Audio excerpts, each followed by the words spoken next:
हाँ भाई, तो आज हम लोग अपने पास एक नया चैप्टर शुरू कर रहे हैं। चैप्टर का नाम है final accounts of non manufacturing entities. ठीक है, ये फाइनल अकाउंट्स वाला चैप्टर बहुत इंपॉर्टेंट है क्योंकि एग्जाम में आने के बहुत ज़्यादा चांसेस हैं कि एग्जाम में आ सकता है।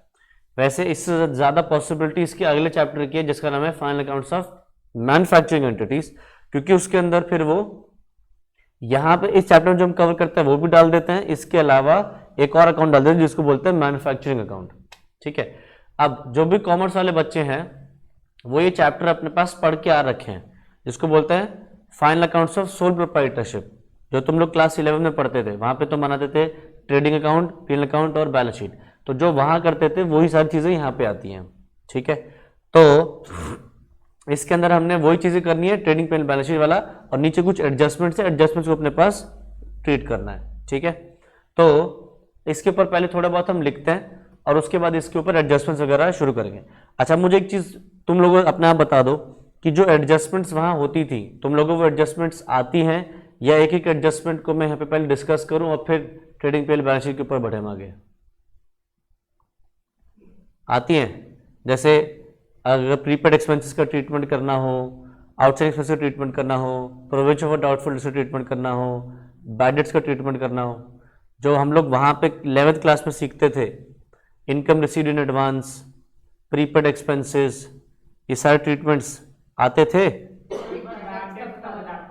हाँ, एक बार बैड डेट्स वाला कर लेंगे, बाकी क्लियर होता है क्योंकि एडजस्टमेंट ज़्यादा टाइम लगता नहीं है, एडजस्टमेंट्स इजी इजी सी होती हैं। ठीक है, चलो जी, तो पहले एक काम करते हैं, हम ट्रेडिंग पेन का फॉर्मेट एक बार याद कर लेते हैं ताकि वो याद आ जाए कि क्या क्या डालते थे ट्रेडिंग पेन बैलेंस शीट के अंदर, फिर अपने पास शुरू करेंगे। चलो जी, तो सब लोग अपने पास लिखना शुरू करो। हम बनाएंगे अपने पास फॉर्मेट ऑफ ट्रेडिंग अकाउंट।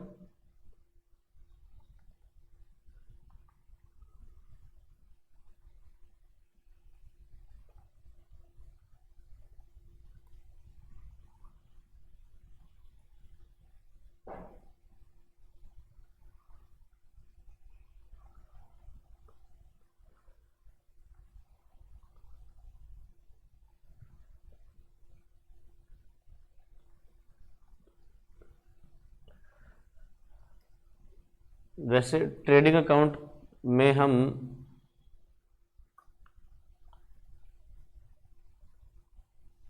नीचे भी कुछ लिखते हैं।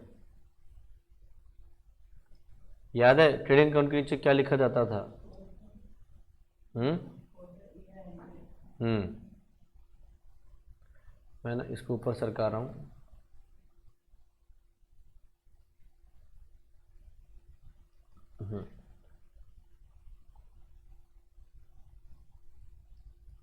Format of trading account for the year ended, वो तो सबसे ऊपर लिखा जाता है, वो इतना जरूरी नहीं है। For the year ended 31st March 2023।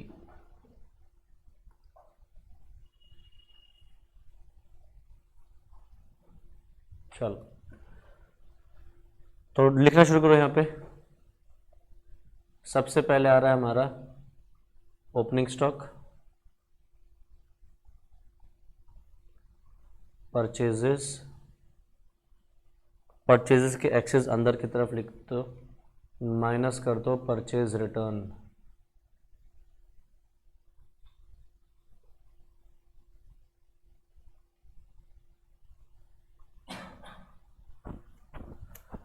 फिर डाल दो wages, power,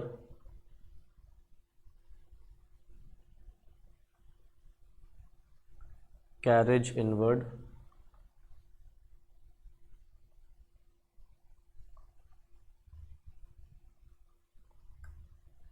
freight inward,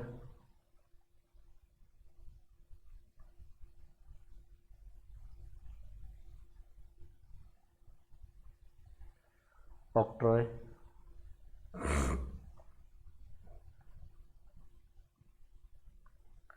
gross profit.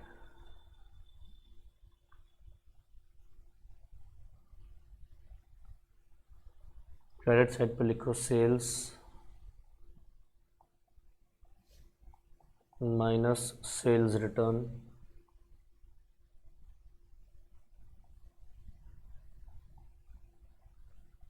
और sale of scrap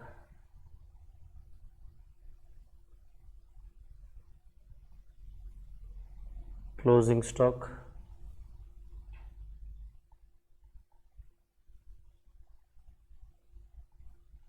gross loss.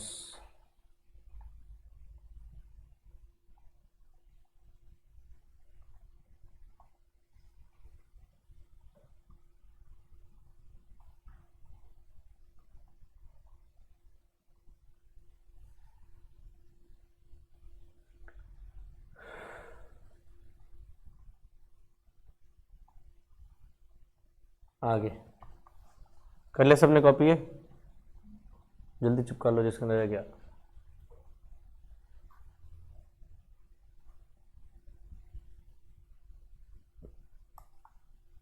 Next आते हैं हम profit and loss account.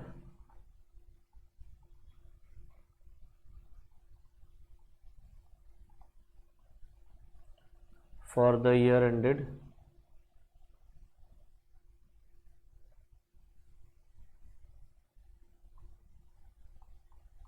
31st March 2023।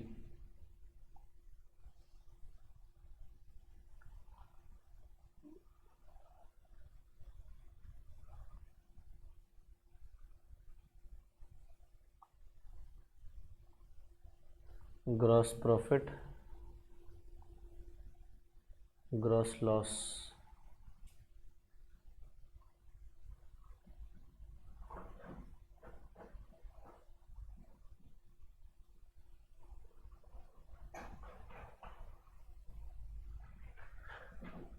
ठीक है।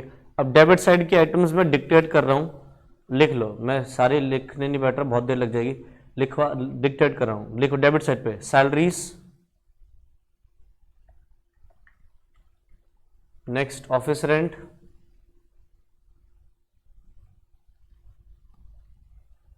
Next telephone expenses, next stationery, next depreciation, next discount allowed, discount allowed, next bad debts, next provision for bad debts,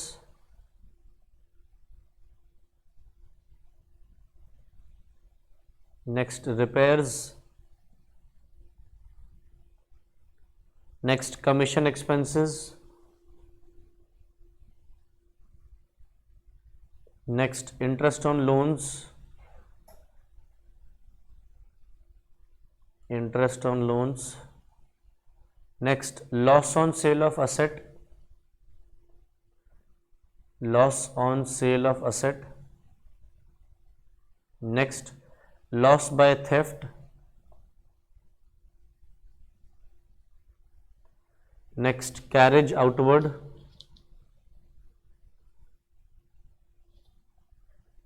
next general expenses,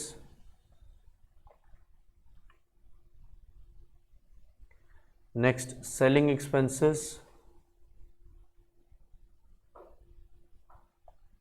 next electricity और last net profit,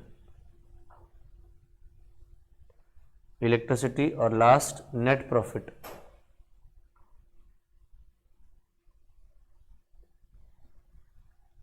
आगे debit side पे लिखो gross profit, credit side पे आ जाओ। Credit side पे पहला तो हमने ग्रॉस प्रॉफिट लिख ही रखा है, आगे लिखो interest income,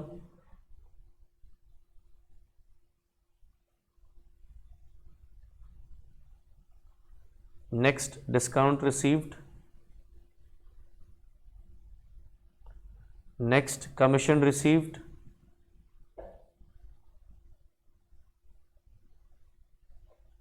next rent received, next profit on sale of asset,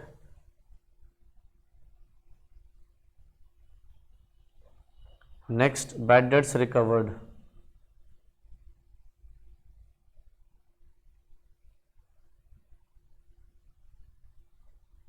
last लिख दो नेट लॉस।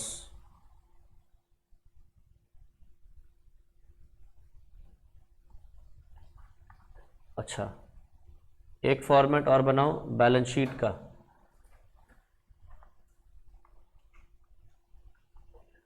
तो बैलेंस शीट एज एट 31 मार्च 23।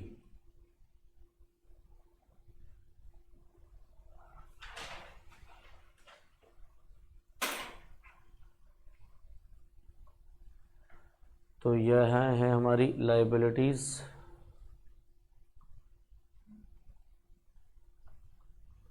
और यहाँ है असेट्स।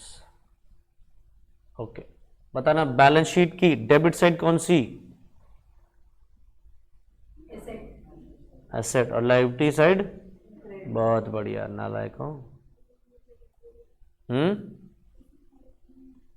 इसमें कोई डेबिट क्रेडिट साइड नहीं होती। डेबिट क्रेडिट साइड एक लेजर की हो सकती है। क्या कभी तुमने लिखा है बैलेंस शीट अकाउंट? तो बैलेंस शीट में कोई डेबिट क्रेडिट साइड नहीं होगी। अच्छा, लिखो यहाँ पे लायबिलिटी साइड में पहला आ रहा है कैपिटल, इनर कॉलम में minus drawings,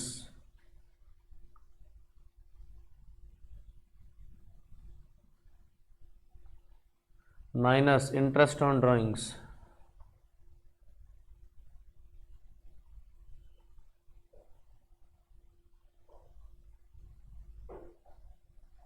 plus additional capital,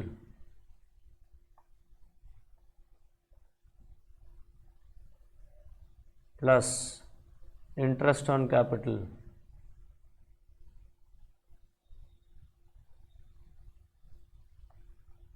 plus minus net profit oblique loss.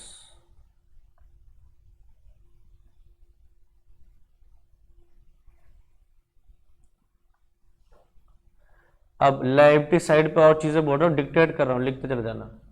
Liability side पे long term loans, next debentures, next creditors, next BP, outstanding expenses, bank overdraft, provision for tax,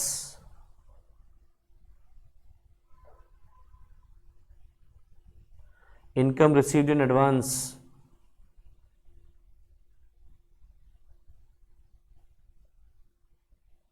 provision for losses,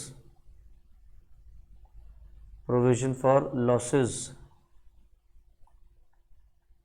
अब आ जाओ asset side पे, लिखो land, next building, next plant and machinery, next furniture and fixtures,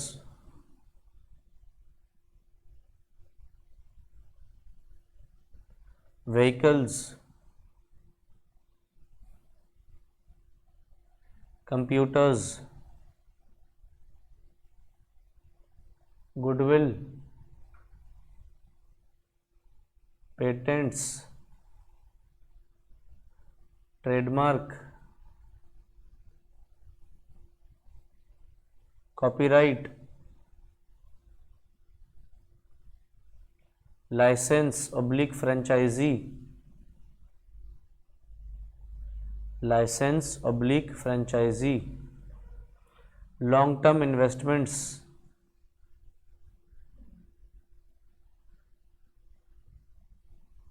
stock, debtors, stock debtors BR, accrued income,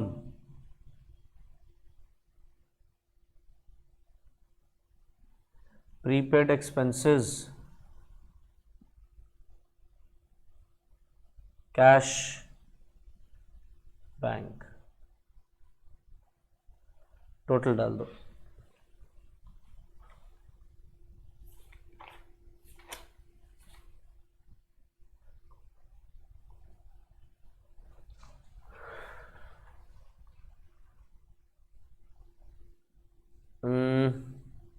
लिख ही रहे तो एक ही बार में लिखते चल जाते, कंप्लीट कर लेते लिखना।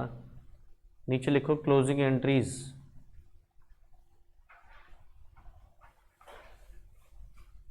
क्लोजिंग एंट्रीज में डालो first point, for transferring direct expenses to trading account, for transferring direct expenses to trading account,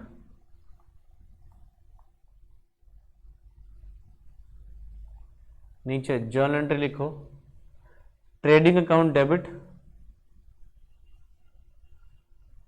trading account debit to opening stock, to purchases, to wages, to other direct expenses.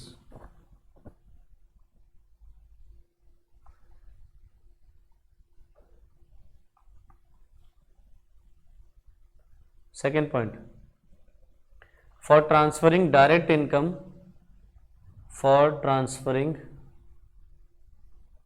direct income to trading account,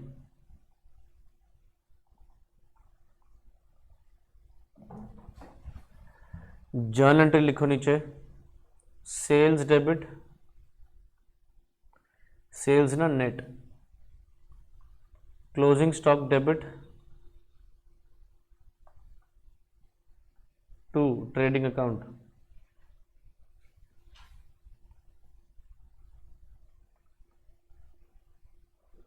third point लिखो, for transferring gross profit, for transferring gross profit to P&L account, to P&L account, entry लिखो, trading account debit to P&L,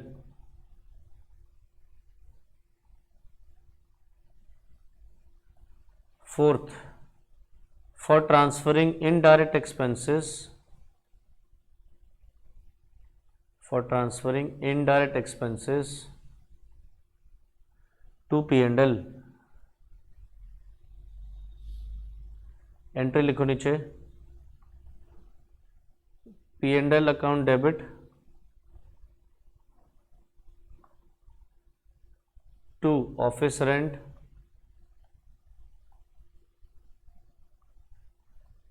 to stationery,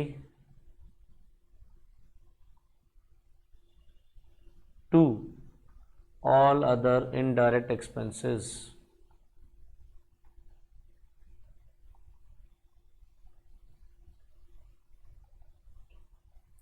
Fifth, for transferring indirect incomes,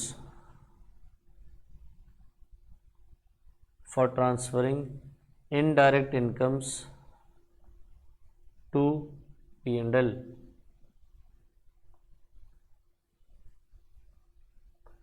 entry लिखो,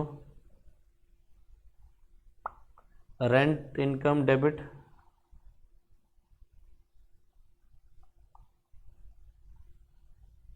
discount received debit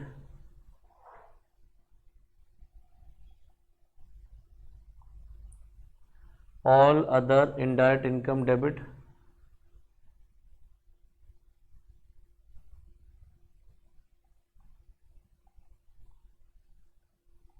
to P&L, sixth, for transferring net profit to capital, for transferring net profit oblique net loss to capital. Entry लिखो, P and L account debit to capital. ये entry है net profit के लिए। Net loss के लिए entry बनेगी capital debit to P and L.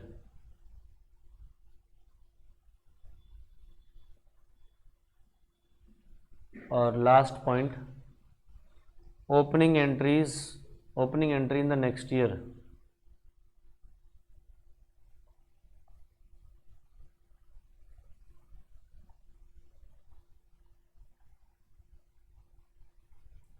Entry लिखो, all assets debit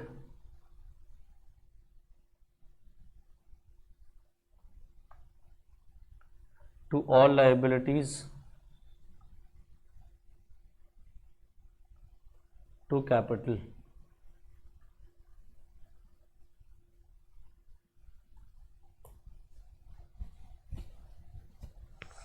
ठीक है, आ जाओ। तो ट्रेडिंग अकाउंट, पी&एल अकाउंट और बैलेंस शीट, ये है हमारे फाइनल अकाउंट्स जो हमने एक नॉन मैन्युफैक्चरिंग एंटिटी के लिए बनाना है। तो देखो, चैप्टर का नाम क्या है, नॉन मैन्युफैक्चरिंग एंटिटी। मतलब क्या ये कंपनी कुछ बना रही है? नहीं, कुछ मैन्युफैक्चर नहीं कर रही है, ये बस पीछे से माल खरीदती है और बेचती है, इसलिए उसको हम बोल सकते हैं final accounts of trading entities. क्योंकि ये क्या कर रहे हैं, कुछ बना तो रहे नहीं, क्या करते हैं, पीछे से माल खरीदते हैं, उस पर अपना स्टिकर लगाते हैं और आगे दे आते हैं। ठीक है, तो इसको बोलते हैं वाइट लेबलिंग। जहां पे आप अपना माल नहीं बनाते, पीछे से खरीद के स्टिकर लगा देते हो ना अपना, उसको बोलते हैं वाइट लेबलिंग। ठीक है, अच्छा, तो थोड़ा सा इमेजिन करना पड़ेगा, स्लाइट इमेजिन करके चलना कि एक फैक्ट्री है, कुछ हल्का फुल्का वहां पे काम हो रहा है। ठीक है, नहीं तो ये समझने में थोड़ा सा मुश्किल लगेगा फिर। तो इमेजिन करो कि यह है तुम्हारी फैक्ट्री। ठीक है, तुम पीछे से सामान खरीदते हो और बेचते हो, तो यह है तुम्हारी फैक्ट्री और यह है तुम्हारा ऑफिस। तो तुमने क्या किया, अपने गोदाम पे, फैक्ट्री पे सामान मंगवाओगे, सामान मंगवा के उसके ऊपर अपना स्टिकर विकर लगाओगे, करेक्ट। तो तुमने क्या किया, सप्लायर ये रहा, इससे बात करी, सप्लायर ने तुम्हें गुड्स सप्लाई करे। तो अब ये गुड्स हाथ में तो उठा के लाओगे नहीं, ये सामान ट्रक में आ रहा है। तो ट्रक से जब सामान आएगा तो फैक्ट्री में उतरेगा, तो क्या ये ट्रक वाला भाड़ा लेगा, यानी कि उसको बोलेंगे हम कैरेज। और अगर ट्रेन से ला रहे होगे तो वो ट्रेन का खर्चा लिया जाएगा, तो उसको क्या बोलते हैं हम, फ्रेट। ठीक है, अब क्योंकि ये माल फैक्ट्री के अंदर आ रहा है, इसलिए इनको बोलते हैं हम कैरेज इनवर्ड या फिर फ्रेट इनवर्ड्स। ठीक है, तो तुमने ये पे करा, फिर ये सामान क्या होगा, तुम्हारे गोदाम पे उतरेगा, यहाँ पे फैक्ट्री पे। फिर यहां से तुम्हारी लेबर इसको अंदर लेके जाएगी। ठीक है, फिर लेबर उसको खोलेगी, बक्सों को, जो भी सामान मंगाया है उसको निकालेगी, फिर एक एक करके रखने लगेगी जगह जगहों पे, ताकि फिर बाद में उनके ऊपर स्टिकर लगाया जा सके तुम्हारा। ठीक है, तो इनके ऊपर वो खर्चा भी करेंगे, करेक्ट। मतलब तुम्हें लेबर को पैसे देने हैं तो लेबर की तनख्वाह पे करोगे, वेजेस वगैरह पे करोगे। ठीक, फैक्ट्री में स्टिकर लगाने की मशीन्स भी होती है बड़ी बड़ी, ये नहीं होता कि उनको हाथ से लाना पड़ता, नहीं तो टेढ़े मेढ़े लग जाए, खराब वराब हो जाए, तो उनको रखना पड़ता है, लेबर मशीन में रखता चला जाता है, स्टिकर रखता चला जाता है। तो फैक्ट्री में थोड़ी बहुत मशीन भी होंगी, तो मशीन बिजली से चलेंगी, तो वो जो बिजली होती है वो उसका बिल पे करोगे, जिसको बोलते हैं हम पावर। ठीक, फिर यहाँ पे तुमने क्या किया, लेबर को पे करने के लिए वेजेस पे कर दी, फिर पावर पे कर दी, कैराजिन में फिट वगैरह पे कर दिया, और छोटे मोटे अगर जैसे फैक्ट्री का कोई रेंट है तो वो पे करना है, वो भी पे कर दिया। ठीक है, फिर जब माल पे स्टिकर लग गया तब फैक्ट्री से तो बेचोगे नहीं, कहाँ जाएगा, ऑफिस की तरफ जाएगा या शोरूम की तरफ जाएगा, करेक्ट। तो ये सामान इधर की तरफ गया। अब जब ये सामान इधर की तरफ गया तो यहाँ पे भी लो स्टाफ बैठा होगा, ठीक है, तो इन स्टाफ की क्या करोगे, सैलरी पे करोगे। ये स्टाफ भी यहाँ पे कुछ खर्चे वर्चे कर सकता है, जैसे यहाँ पे भी बिजली यूज होगी तो इलेक्ट्रिसिटी का बिल यहाँ पे भी आएगा। ठीक, फिर यहाँ पे कुछ असेट्स होंगे, मेजॉरिटी असेट्स तो यही होंगे, इन पे क्या होगा, डेप्रिसिएशन लगेगा। ऑफिस ने कोई लोन ले रखा है, ऑफिस ने उस लोन पे ब्याज पे करना है तो वो इंटरेस्ट ऑन लोन भी पे होगा। ठीक, ऑफिस में ऑफिस का रेंट हो सकता है पे करना पड़े, सेलिंग बेचने के लिए एडवर्टाइजमेंट करना पड़े तो सेलिंग एक्सपेंसेस करने पड़े, किसी को कमीशन देनी पड़े तो उसके लिए वो भी खर्चा करना पड़ेगा, कमीशन भी पे करनी पड़ेगी। मतलब ऑफिस में भी कुछ खर्चे किए जाएंगे। उसके बाद खर्चे करने के बाद ये अल्टीमेटली सामान कस्टमर को सेल कर दिया जाएगा। ठीक, तो इन्हीं चीजों को जो हम फैक्ट्री में और ऑफिस में कर रहे हैं इनको हम दो अकाउंट्स में करते हैं। तो जो काम हम फैक्ट्री में करते हैं उसको हम किस अकाउंट में डालते हैं, ट्रेडिंग अकाउंट में डालते हैं, और जो काम हम ऑफिस में करते हैं वो हम प्रॉफिट एंड लॉस अकाउंट में डालते हैं। ठीक है, तो हम क्या करते हैं, ट्रेडिंग अकाउंट में अपने पास दो चीजें डालते हैं हम ट्रेडिंग अकाउंट के अंदर। क्या, एक तो हम डालते हैं डायरेक्ट एक्सपेंसेस और दूसरा क्या डालते हैं हम, डायरेक्ट इनकम्स। और प्रॉफिट लॉस में क्या डालते हैं हम, इनडायरेक्ट एक्सपेंसेस और इनडायरेक्ट इनकम्स।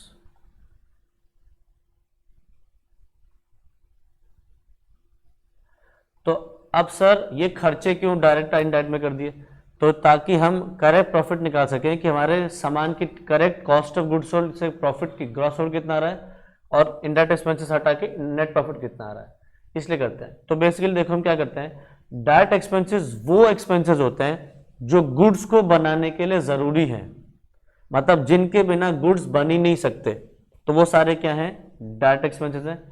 इनडायरेक्ट एक्सपेंसेस वो होते हैं जो गुड्स मैन्युफैक्चर करने के बाद किए जाते हैं। ठीक है, आपने एक बार गुड्स बना लिए, रेडी हो गए, अब आप उसके ऊपर बाद में जो भी खर्चा करोगे that is all indirect expenses. ठीक है, और डायरेक्ट इनकम्स क्या होगी, जो गुड्स को बेच के सीधा सीधा जो पैसा आया, यानी कि जो सेल ऑफ गुड्स से पैसा आया वो। और इनडायरेक्ट इनकम्स कौन सी, जो हम कहीं और से कमाते हैं, जैसे हमने अपना कोई प्रॉपर्टी रेंट पे दे रखी है, हमें किसी से डिस्काउंट मिल गया, हमने कोई इंटरेस्ट कमा लिया एफडी के ऊपर, तो या हमने कोई असेट बेच के प्रॉफिट कमा लिया, ये सब चीजें कहाँ जाएंगी, हमारी इनडायरेक्ट इनकम्स में। ठीक, और डायरेक्ट इनकम्स में मेजरली जाएगा सेल ऑफ गुड्स, बट इसके अंदर एक आइटम और जाती है, सेल ऑफ स्क्रैप। अगर हमने छोटा मोटा कोई स्क्रैप का भी माल है हमारे पास वो बेचा, जैसे कि फॉर एग्जांपल मान लो तुम्हारा कपड़े का काम है, तो टी शर्ट्स वगैरह कुछ होती हैं जो तुमने खराब हो रखी हैं, ऐसी कूड़े में निकाल दी, मतलब टी शर्ट्स वगैरह का काम करते हो, कुछ बेकार टी शर्ट्स हैं सस्ते दाम पे कूड़े वाले को बेचती है, कूड़े में बेचती, या कुछ कपड़ा बच गया तो कपड़ा बेच दिया, करेक्ट, तो वो हमारा क्या है, सेल ऑफ स्क्रैप, वो भी इसी के अंदर आ जाएगा और सेल ऑफ गुड्स भी इसके अंदर आ जाएगी। ये सब क्या है, डायरेक्ट इनकम है। तो डायरेक्ट एक्सपेंसेस कौन से खर्चे हैं, जो गुड्स को बनाने के लिए डायरेक्टली जरूरी है, मतलब इनके बिना हम गुड्स नहीं बना सकते। इनडायरेक्ट एक्सपेंसेस हो गए वो खर्चे जो गुड्स बन जाएं उसके बाद किए जाते हैं। ठीक है, मतलब ये जरूरी खर्चे नहीं है, इनके बिना भी सामान बन सकता है पर इनके बिना सामान बन नहीं पाएगा जी, करेक्ट। तो वो जाएंगे ट्रेडिंग में और ये जाएगा प्रॉफिट एंड लॉस में। ठीक है, अच्छा अगर हम ट्रेडिंग एंड पीएनएल से देखें तो ट्रेडिंग अकाउंट में लास्ट में जो हमारा नतीजा निकलता है इनकम्स माइनस एक्सपेंस, इसको क्या बोलते हैं हम, ग्रॉस प्रॉफिट या फिर ग्रॉस लॉस। इन दोनों में से एक ही चीज आएगी, दोनों चीजें कभी भी नहीं आएंगी। फिर ये ग्रॉस प्रॉफिट या ग्रॉस लॉस कहाँ डालते हैं हम? प्रॉफिट एंड लॉस में। इनडायरेक्ट इनकम उसमें ऐड करते हैं, माइनस कर देते हैं इनडायरेक्ट एक्सपेंसेस। तो यहां से जो हमारा नतीजा निकलता है उसको बोलते हैं हम नेट प्रॉफिट या फिर नेट लॉस। सेम चीज इसके अंदर भी, या तो प्रॉफिट आएगा या लॉस, दोनों कभी भी नहीं आएंगे हमारे पास। ठीक है, अच्छा अब हम ट्रेडिंग अकाउंट और पीएनएल अकाउंट में लास्ट में नेट प्रॉफिट या नेट लॉस निकाल रहे हैं। तो एक तरीके से हम इनसे पता करना चाहते हैं कंपनी की financial performance.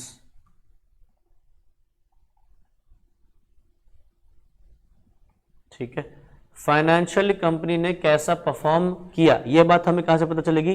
Trading and PNL से। और जो ये नेट प्रॉफिट या नेट लॉस आता है, ये नेट प्रॉफिट या नेट लॉस अल्टीमेटली क्या होता है? ओनर को मिल जाता है और उसकी कैपिटल में ही ऐड हो जाएगा या माइनस हो जाएगा। तो it will be transferred to capital account. ठीक है, और जब ये ट्रेडिंग पीएनएल बन जाता है उसके बाद हम क्या बनाते हैं अपने पास? Balance sheet. तो बैलेंस शीट में हम डालते हैं कंपनी के एक तरफ लायबिलिटीज और एक तरफ असेट्स। ठीक है, तो लायबिलिटीज में सबसे पहले लायबिलिटीज क्या आएगी? कैपिटल। कैपिटल में अगर कोई चेंजेस हैं तो वो चेंजेस हम करेंगे। जैसे अगर हमने कोई ड्राइंग्स करी हैं तो वो माइनस हो जाएंगी। अगर हमारी ड्राइंग्स पे कोई इंटरेस्ट चार्ज होता है तो वो इंटरेस्ट भी माइनस हो जाएगा। अगर हमने कोई एडिशनल कैपिटल डाली है तो वो ऐड हो जाएगी। और अगर हमने कोई प्रॉफिट कमाया है तो वो ऐड हो जाएगा, और अगर लॉस कमाया है तो माइनस हो जाएगा। फिर क्या आएंगी? और अदर लायबिलिटीज, जितनी भी लायबिलिटीज हैं, जो लॉन्ग टर्म लायबिलिटीज हैं, शॉर्ट टर्म लायबिलिटीज हैं, सब इसके अंदर आ जाएंगी। असेट साइड पे क्या आ जाएगा? हमारे दो असेट्स, नॉन करंट असेट्स आ जाएंगे और करंट असेट्स आ जाएंगे। ये दोनों असेट्स हमारे पास आ जाएंगे। करंट असेट्स वो जिनको हम एक साल से ज्यादा यूज करने वाले हैं, और नॉन करंट वो, और करंट वो जो एक साल के अंदर में खत्म हो जाएंगे। जैसे कि stock, debtors, BR, prepaid expenses, ये सब चीजें 1 ईयर के अंदर ज्यादातर खत्म हो जाती हैं। ठीक है, चलो आगे ये कर लिया हमने। बैलेंस शीट से पता चलता है हमें अपनी कंपनी की फाइनेंशियल पोजीशन।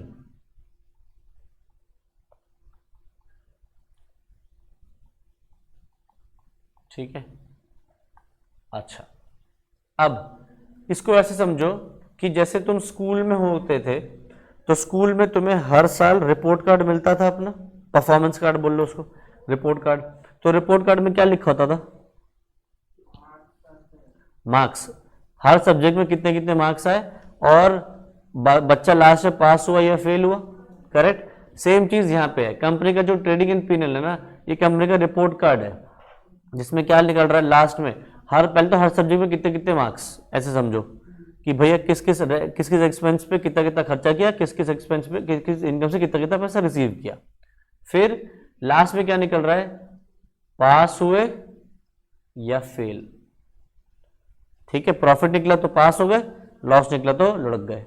करेक्ट, और ये जो पास या फेल था, ये तुम्हारी अल्टीमेटली क्वालिफिकेशन पे फर्क डालता था। अगर पास हो गए तो अगली क्लास में चले गए, फेल हो गए तो वहीं रह गए। करेक्ट, तो बेसिकली बैलेंस शीट क्या बताता है? तुम्हारी फाइनेंशियल पोजीशन, कि भैया इस वक्त कंपनी की नेटवर्थ क्या है। ठीक है, नेटवर्थ से मतलब कंपनी की अगर इस वक्त वैल्यू लगाई जाए तो कितनी शेयर होल्डर्स को या कंपनी की जो ओनर की कितनी पेमेंट होगी, वो होती है कंपनी की नेटवर्थ। ठीक है, अब तुमने देखा होगा कि प्रॉफिट एंड लॉस और ट्रेडिंग के नीचे हम लिखते हैं ये, है ना, ट्रेडिंग पेन दोनों के नीचे हम लिखते हैं सेम चीजें, बट बैलेंस शीट के नीचे लिखते हैं हम एज एट। ऐसा क्यों कि यहां पे एज एट लिखते हैं और ऊपर फॉर द ईयर लिखते हैं? ये लास्ट डेट बनाई जाती है, ओके, और ये फुल ईयर हम बनाते रहते हैं। पहली बात तो अपने दिमाग से सारी घटनाएं निकाल के बाहर फेंक दो। क्या है बैलेंस शीट जो लास्ट डेट पे बनेगी? क्या बैलेंस शीट में कोई 31 मार्च पे कोई स्पेशल ओकेजन है कि बैलेंस शीट 31 मार्च पे बन सकती है? क्लोजिंग ईयर है तो क्या बैलेंस शीट कभी भी बना नहीं सकते हम? अगर मैंने डेबिट और क्रेडिट साइड बनाई है,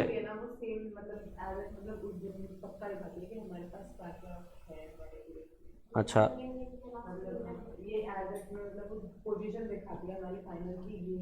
ठीक है,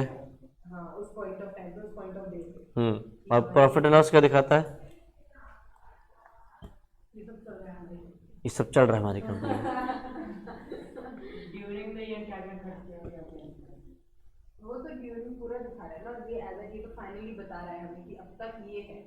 अच्छा, थोड़ा सा इसको और रिफाइन करेंगे अभी। तो देखो, बैलेंस शीट और profit and loss, trading and profit loss के नीचे लिखा होता है for the year ended, for the year ended, और इसके अंदर नीचे लिखा होता है एज एट।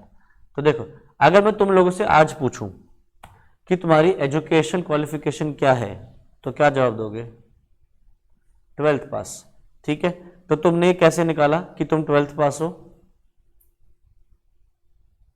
क्या ये क्या कैसे बता रहे हो? मुझे प्रूव करना है तो कैसे बताओगे कि हाँ सर हम 12th पास है? मार्कशीट से दिखाओगे, सर्टिफिकेट दिखाओगे। तुम्हें सीबीएसई, आईसीएसई जिससे भी तुमने किया है वहां से सर्टिफिकेट मिलता है जिसपे लिखा होता है कि इस बच्चे ने सीबीएसई बोर्ड, आईसीएसई बोर्ड से 12th पास कर ली है अपनी। ठीक है, अब मैं पूछूं 12th में कितना है वो दिखाओ, तब मार्कशीट दिखाओगे। अच्छा, तो तुमने कहा कि सर देखो 12th में पास हुए, रिपोर्ट कार्ड हमारे सामने, सॉरी मार्कशीट हमारे सामने। मैं कह रहा हूँ प्रूफ करो तुमने 11th में कितना स्कोर किया। 11th पास हो तुम, प्रूफ करो तुम 11th पास हो, तो क्या करोगे? सर्टिफिकेट नहीं मिलता था, रिपोर्ट कार्ड मिलता था। रिपोर्ट कार्ड में लिखा होता था this student has been promoted to class 12th। खुश होते थे ना? अभी अभी वैसे खुश हो जैसे अभी 12th में गई है, रिपोर्ट कार्ड में देख के। हाँ, तो 12th 11th पास हुए, इस बात का सबूत तुम मुझे कहां से दोगे? रिपोर्ट कार्ड में देगे। 11th में कितना स्कोर किया, 11th के रिपोर्ट कार्ड में, मार्कशीट में लिखाओगे।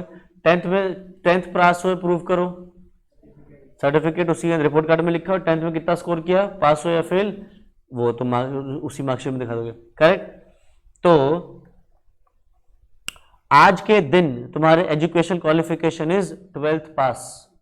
तो ये 12th पास तुमने 12th, 11th, 10th, 9th, 8th, 7, 6, 5, 4, 3, 2, 1 KG and nursery, pre nursery सारे करते करते आए हो ना।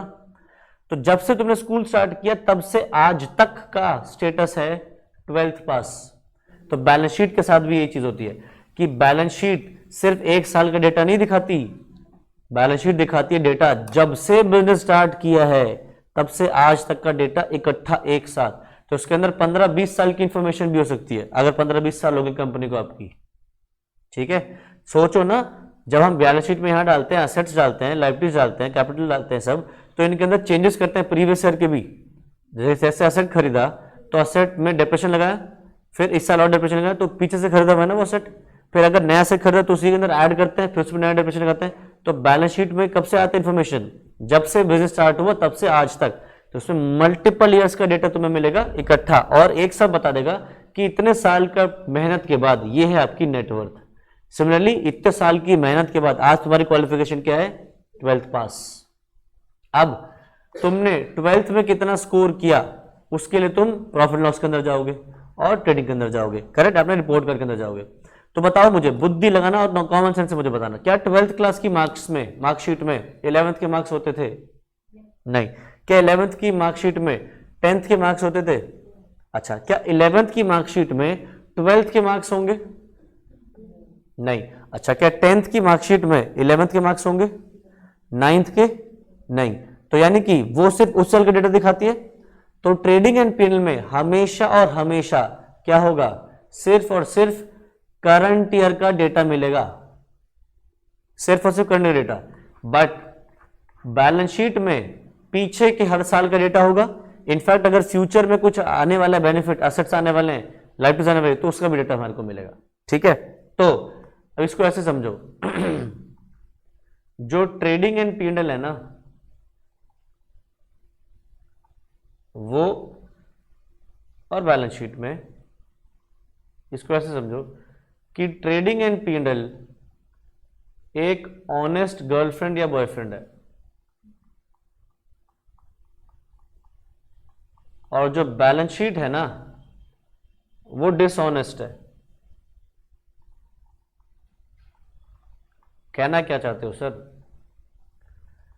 ट्रेडिंग एंड P&L जो है वो सिर्फ और सिर्फ करंट ईयर की चीजों से ही बातें करेगा, मतलब अपनी करंट गर्लफ्रेंड से बातें करेगा या बातें करेगी बॉयफ्रेंड से। ये अपनी एक्स से भी बातें करेगा, करंट से भी बातें करेगा और अपनी क्रश से भी बातें करेगा। यानी कि इसके अंदर प्रीवियस ईयर का डेटा भी होगा, करंट का डेटा भी होगा और नेक्स्ट ईयर का भी डेटा इसके अंदर मिल जाएगा, बट इसके अंदर सिर्फ और सिर्फ करंट ईयर की ही चीजें मिलेंगी। ठीक। दूसरी चीज, इसके अंदर करंट ईयर के ओनली एक्सपेंसेस और इनकम्स मिलेंगे। ठीक है। इसके अंदर एक्सपेंसेस इनकम्स भी हो सकते हैं जो आउटस्टैंडिंग है, और इसके अलावा भी असेट्स एंड लायबिलिटीज हो सकते हैं। ठीक है। मतलब जो एक्सपेंसेस इनकम्स पे या रिसीव नहीं करे, ये एडवांस में पे या रिसीव कर लिए हैं, वो भी मिलेंगे, प्लस इसके अलावा भी असेट्स एंड लायबिलिटीज इसके अंदर काउंट होंगे। करेक्ट। तो ध्यान रखना है कि भैया ट्रेडिंग एंड P&L में अगर आपने इसको समझो, ऐसे समझो कि ट्रेडिंग एंड P&L को अगर पुराना खाना खिला दिया, पुराना मतलब पिछले का खाना खिला दिया कोई भी चीज, तो ये उल्टी कर देगा, इसको हजम नहीं होगा। ठीक है। और अगर इसको ज्यादा खिला दोगे तब भी इसको उल्टी हो जाएगी, मतलब जितनी इसकी भूख है उतना ही डालो। अगर अगले साल की चीज इसको खिला दी, अगले दिन का खाना इसको खिला दोगे, तब भी क्या करेगा? उल्टी कर देगा। तो इसके अंदर करंट ईयर की ही चीजें आएंगी। अगर इतनी बात तुमने दिमाग में बैठा ली ना कि ट्रेडिंग एंड P&L में सिर्फ करंट की चीजें आएंगी, तो तुम्हारी आधी से ज्यादा एडजस्टमेंट्स कंप्लीट हो जाएंगी। ठीक है। तो इसके अंदर करंट ईयर और इसके अंदर सारे साल का डेटा हमारे को मिल सकता है। क्लियर है? अच्छा, अब हमारे पास सवाल कैसे आएंगे? हमारे सामने सवाल में एक ट्रायल बैलेंस गिवन होगी और ट्रायल बैलेंस की एक डेबिट साइड होती है और एक क्रेडिट साइड होती है। तो ट्रायल बैलेंस की डेबिट साइड पे कुछ आइटम्स आते हैं। हमने अपने पास चैप्टर पढ़ रखा है ट्रायल बैलेंस का। ट्रायल बैलेंस की डेबिट साइड पे क्या क्या आता है? एक्सपेंसेस, एसेट्स,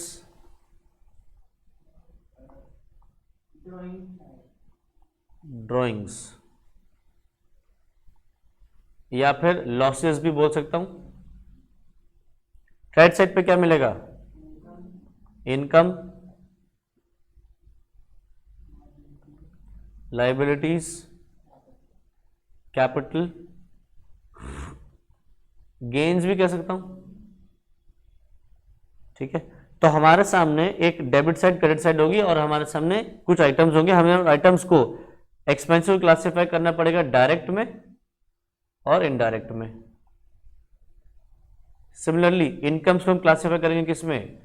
डायरेक्ट में और इनडायरेक्ट में। बेस्ड ऑन दैट हमें सिंपली क्या करना होगा कि डायरेक्ट एक्सपेंसेस है डायरेक्ट इनकम में तो कहाँ डालो? ट्रेडिंग में। Direct indirect expenses indirect income में तो कहाँ डालो? प्रॉफिट एंड लॉस के अंदर। करेक्ट। अच्छा, अब ट्रायल बैलेंस बनाने से पहले क्या कुछ और काम होता है? ट्रायल बैलेंस कब बनती है? ट्रायल बैलेंस से पहले कुछ होता है क्या? लेजर, और लेजर से पहले जर्नल। तो हम जर्नल से बनाते हैं लेजर, लेजर से बनाते हैं हम ट्रायल, और ट्रायल के बाद बनाते हैं हम अपने फाइनल अकाउंट्स, ट्रेडिंग P&L और बैलेंस शीट। ठीक है। तो ट्रायल बैलेंस बनाने से पहले क्योंकि चीजों की लेजर में पोस्टिंग हो चुकी होती है, तो जब हम ट्रायल बैलेंस से फाइनल अकाउंट्स बनाते हैं ना, तो हम हमेशा एक पोस्टिंग करेंगे। क्यों एक पोस्टिंग? क्योंकि जर्नल से जब लेजर में गया तो एक पोस्टिंग हो चुकी है। हम क्या सीखते हैं? डबल एंट्री सीखते हैं ना। तब डबल एंट्री मतलब दो जगह पोस्टिंग होनी चाहिए, तो एक पोस्टिंग जर्नल से लेजर में हो चुकी होती है, दूसरी पोस्टिंग होनी चाहिए ट्रायल से फाइनल अकाउंट्स की तरफ। तो हम यहां पे अगर ट्रायल बैलेंस की कोई आइटम है तो उसको सिर्फ और सिर्फ एक ही बार पोस्ट करेंगे। ठीक है। अच्छा, अगर कोई एडजस्टमेंट होती है, सवालों में हमारे पास एडजस्टमेंट्स भी होंगी जो कि क्या होंगी, आउटसाइड ट्रायल बैलेंस होंगी, ट्रायल बैलेंस के बाहर होंगी। ट्रायल बैलेंस के बाहर क्यों होंगी? क्योंकि ये एडजस्टमेंट्स हमारे को 31 मार्च के बाद मिलती हैं। जब हमारी बुक्स क्लोज हो जाती हैं, क्लोज होने के बाद हमें पता चलता है अरे कुछ चीजें तो पीछे की रह गई, वो हमने रिकॉर्ड नहीं करी। करेक्ट। तो सोचो, जब वो ट्रायल में नहीं आई तो क्या उनकी जर्नल और लेजर हुई है? नहीं, यानी कि उनकी ये वाली जो पोस्टिंग थी, ये वाली ट्रेन तो छूट गई उनकी। करेक्ट। तो एडजस्टमेंट्स की, क्योंकि पुरानी ट्रेन छूट गई तो हम एक ट्रेन इनकी इसकी ये वाली पकड़वाएंगे और एक दूसरी ट्रेन ये वाली पकड़वाएंगे, यानी कि एडजस्टमेंट्स की हम हमेशा 2 पोस्टिंग करेंगे। ठीक है। फिर भले ही वो एक ट्रेडिंग में हो, एक पीनल में हो, ऐसा हो सकता है कि एक ट्रेडिंग में हो और एक बैलेंस शीट में हो, ऐसे भी हो सकता है कि एक पीएनएल में हो, एक बैलेंस शीट में हो, कुछ भी हो सकती है, बट एडजस्टमेंट्स की हमेशा 2 पोस्टिंग। क्या है रीजन 2 पोस्टिंग का? जर्नल से जो लेजर पोस्टिंग होनी चाहिए वो नहीं हुई उसकी, और जो दूसरी पोस्टिंग इनकी होनी है वो तो होनी होती है। तो इसके अंदर 2 पोस्टिंग करेंगे और इनके अंदर हमेशा 1 पोस्टिंग करेंगे। ठीक है। अच्छा, अब एक बार जल्दी से नजर मार लेते हैं फॉर्मेट के ऊपर। ट्रेडिंग अकाउंट में हम सबसे पहले क्या डालते हैं? Opening stock. ओपनिंग स्टॉक किसका? जो हमारे गुड्स हैं उनका, जिनमें हम डील करते हैं, किसी और चीज का नहीं आएगा। फिर इसके अंदर ऐड करेंगे हम परचेजेस, जो हमने स्टॉक और खरीदा, जिस पे स्टिकर लगाना है। कोई रिटर्न कर दिया तो माइनस कर देंगे। फिर wages, power, carriage inward, freight inward, octroi. तो पावर बेसिकली जो बिजली होती है वो, ये सुपरमैन वाली पावर नहीं है या मार्वल वाली पावर नहीं है कि एवेंजर्स को पावर दी गई है वो। अच्छा, यहां पे एक पावर वर्ड यूज होता है और जब हम यहां यूज करते हैं तो यहां वर्ड इलेक्ट्रिसिटी यूज होता है। ये बात क्लियर होनी चाहिए। ठीक है। अब ऐसा क्यों कि वहां पे हम वर्ड यूज कर रहे हैं पावर और यहां पे वर्ड यूज कर रहे हैं इलेक्ट्रिसिटी? है तो दोनों एक ही काम ना, बिजली है।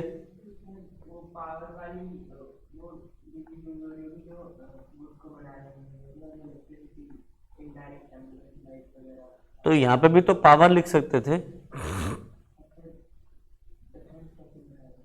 डिफरेंस कैसे निकालेंगे? तो जरूरी है क्यों डिफरेंस निकालना?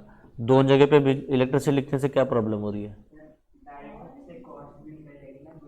तो वो तो इससे भी निकल जाएगी, इलेक्ट्रिसिटी से भी निकल जाएगी। यहाँ इलेक्ट्रिसिटी लिख दे तब भी तो कॉस्ट निकल जाएगी। नहीं, देखो यहाँ पे हम वर्ड पावर इसलिए यूज करते हैं क्योंकि फैक्ट्री में जो बिजली आती है वो 220 वोल्ट से ज्यादा होती है। तो वहां पे जो मशीन्स होती है वो भारी भारी होती हैं, उनके अंदर आप इतना कम करंट नहीं पास कर सकते जितना करंट घर पे चलता है। अगर वो करंट पास करोगे तो मशीन्स नहीं चलेंगी वो वाली, उनको चाहिए थी ज्यादा पावर।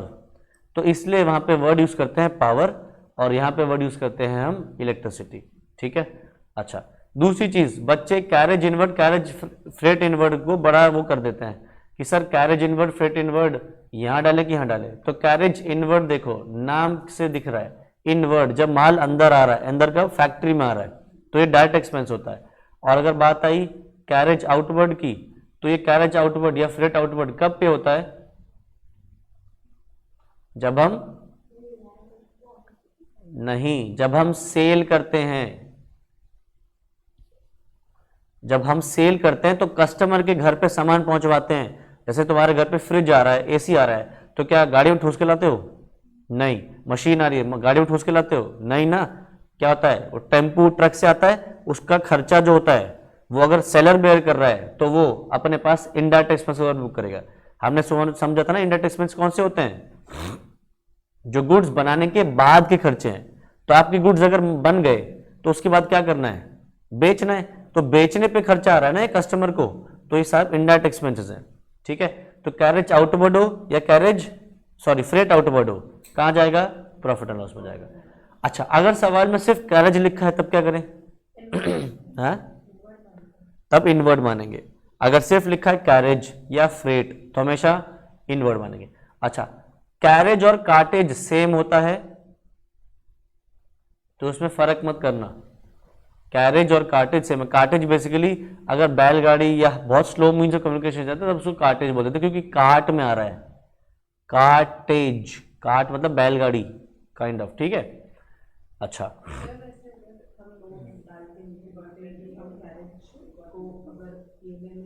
नहीं नहीं करना, नहीं करना। अगर सिर्फ कैरेज लिखा है तो यहीं पे डालना है, ठीक है।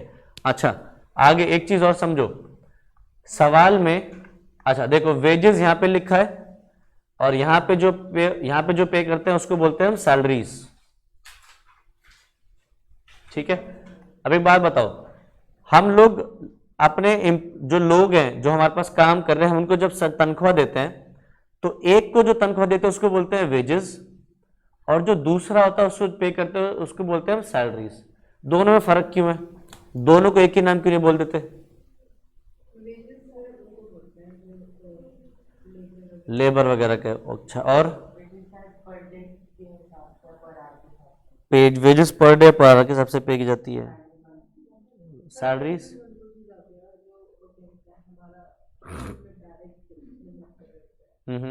तो सैलरीज ही बोल दो उसको, तो वो भी पूरा टाइम काम करते हैं। फैक्ट्री में जो वर्कर होते हैं सुबह से शाम तक बैठे होते हैं वो भी माल बना रहे होते हैं।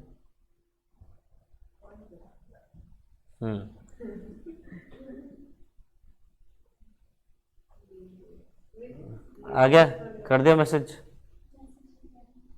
अच्छा, बता दे कि लेट हो जाऊंगी, वेट ना करे तेरा। अच्छा, हाँ तो देखो, वेजेस जो होती हैं वो पे होती हैं अनस्किल्ड वर्कर को, अनस्किल्ड वर्कर को। सैलरीज जो होती हैं वो पे की जाती हैं टू स्किल्ड वर्कर, जिसको काम आता है, पढ़ा लिखा जो है। तो इस टेस्ट को सैलरी बोलते हैं और इस टेस्ट को वेजेस बोलते हैं। तो ये बताओ सैलरीज पीएनएल में क्यों है? क्योंकि पीएनएल में कौन सी चीजें आती है जो ऑफिस में होती है? ऑफिस में स्किल्ड लेबर बैठी होती है, वेजेस यहाँ पे होती है, यहाँ पे अनस्किल्ड लेबर होती है, ठीक है, पढ़े लिखे नहीं होते जो, ठीक है। तो ऑक्ट्रॉय, ऑक्ट्रॉय ना, ये ऑक्टोरी गलती से लिख दिया मैंने, ऑक्ट्रॉय है। ऑक्ट्रॉय बेसिकली टैक्स होता है, जब आपको एक स्टेट से दूसरे स्टेट माल लेके जाना पड़ता है तो कुछ कुछ स्टेट लगाते हैं, इसको हिंदी में चुंगी बोलते हैं, चुंगी टैक्स, ये चुंगी। तो क्या होता है, जब आप वैसे for example UP border cross करके मान लो बिहार बॉर्डर में जा रहे हो, कहीं और जा रहे हो, तो स्टेट में एक स्टेट से दूसरे में जाने में टैक्स लगता है। अब नहीं लगता, कभी कुछ कुछ स्टेट्स में अभी भी लगता है, अब तो शायद वहां से भी हट गया है, बट ये कभी कभी सवाल में आ जाता है, इसलिए तुम्हें पता होना चाहिए कि ऑक्ट्रॉय क्या है। तो सिंपली टैक्स होता है जो आप एक से दूसरे स्टेट लेके जाते हो माल ट्रकों में, तो उसके ऊपर बॉर्डर पे टैक्स पे करवा देते हैं आपसे, क्लियर है? तो ये होता है ऑक्ट्रॉय, ठीक। तो यहाँ पे क्या डालेंगे हम? सारे डायरेक्ट एक्सपेंसेस और यहाँ पे सारी डायरेक्ट इनकम। जो सेल ऑफ गुड्स है वो आ जाएगी, sales return, sale of scrap, close stock और ग्रॉस लॉस। अच्छा, कोई मुझे बताएगा परचेज रिटर्न का दूसरा नाम क्या होता है? क्या? नालायकों, रिटर्न्स आउटवर्ड, और सेल्स रिटर्न का दूसरा नाम होता है रिटर्न्स इनवर्ड। तो कभी कभी परचेज रिटर्न और सेल्स रिटर्न दूसरे नाम से जाता है रिटर्न्स इनवर्ड, रिटर्न्स आउटवर्ड। वो रिटर्न्स इनवर्ड, रिटर्न्स आउटवर्ड बच्चे क्या करते हैं, कैरेज इनवर्ड कैरेज आउटवर्ड में कंफ्यूज कर जाते हैं, कि जैसे कैरेज इनवर्ड यहां आना चाहिए, यहां डाल देते हैं, कैरेज आउटवर्ड यहां डाल देते हैं। वैसे ही क्या करते हैं, रिटर्न्स इनवर्ड यहां डाल देते हैं, रिटर्न्स आउटवर्ड यहां डाल देते हैं। नालायक होते हैं सारे। Returns inward is sales return और returns outward is purchase return, तो वो इसमें से माइनस किए जाएंगे, वो यहाँ पे एक्सपेंसेस के तौर पे मत दिखा देना, ठीक है। अच्छा, अब एक चीज और होती है, कभी कभी सवाल में लिखा हुआ आएगा तुम्हारे सामने वेजेस एंड सैलरीज, ठीक है। अब बताओ, वेजेस एंड सैलरीज लिखा हुआ आ गया, इसको कहां डालोगे? वेजेस जाता है वैसे ट्रेडिंग में, सैलरी जाता है पीएनएल में, अब कहां डालोगे? ये तो दोनों आइटम मिक्स होके आ गए।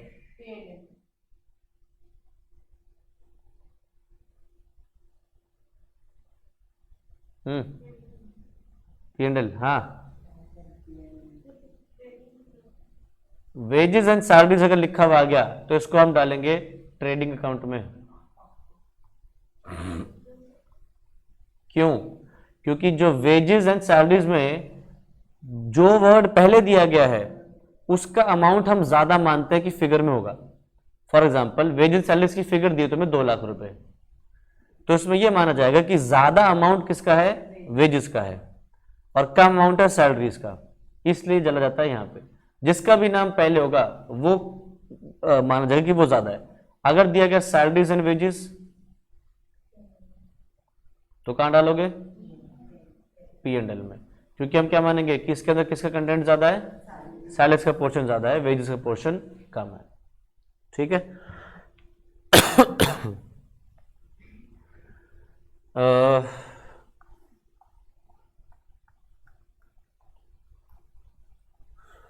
अच्छा, ट्रेडिंग अकाउंट हमने डिस्कस कर लिया अपने पास।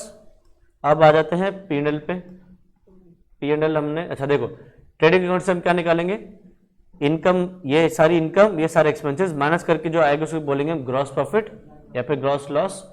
ये ग्रॉस प्रॉफिट हम नीचे ट्रांसफर करते हैं इधर की साइड, प्रॉफिट एंड लॉस की इनकम साइड पर डाल देते हैं, और ये इधर की साइड।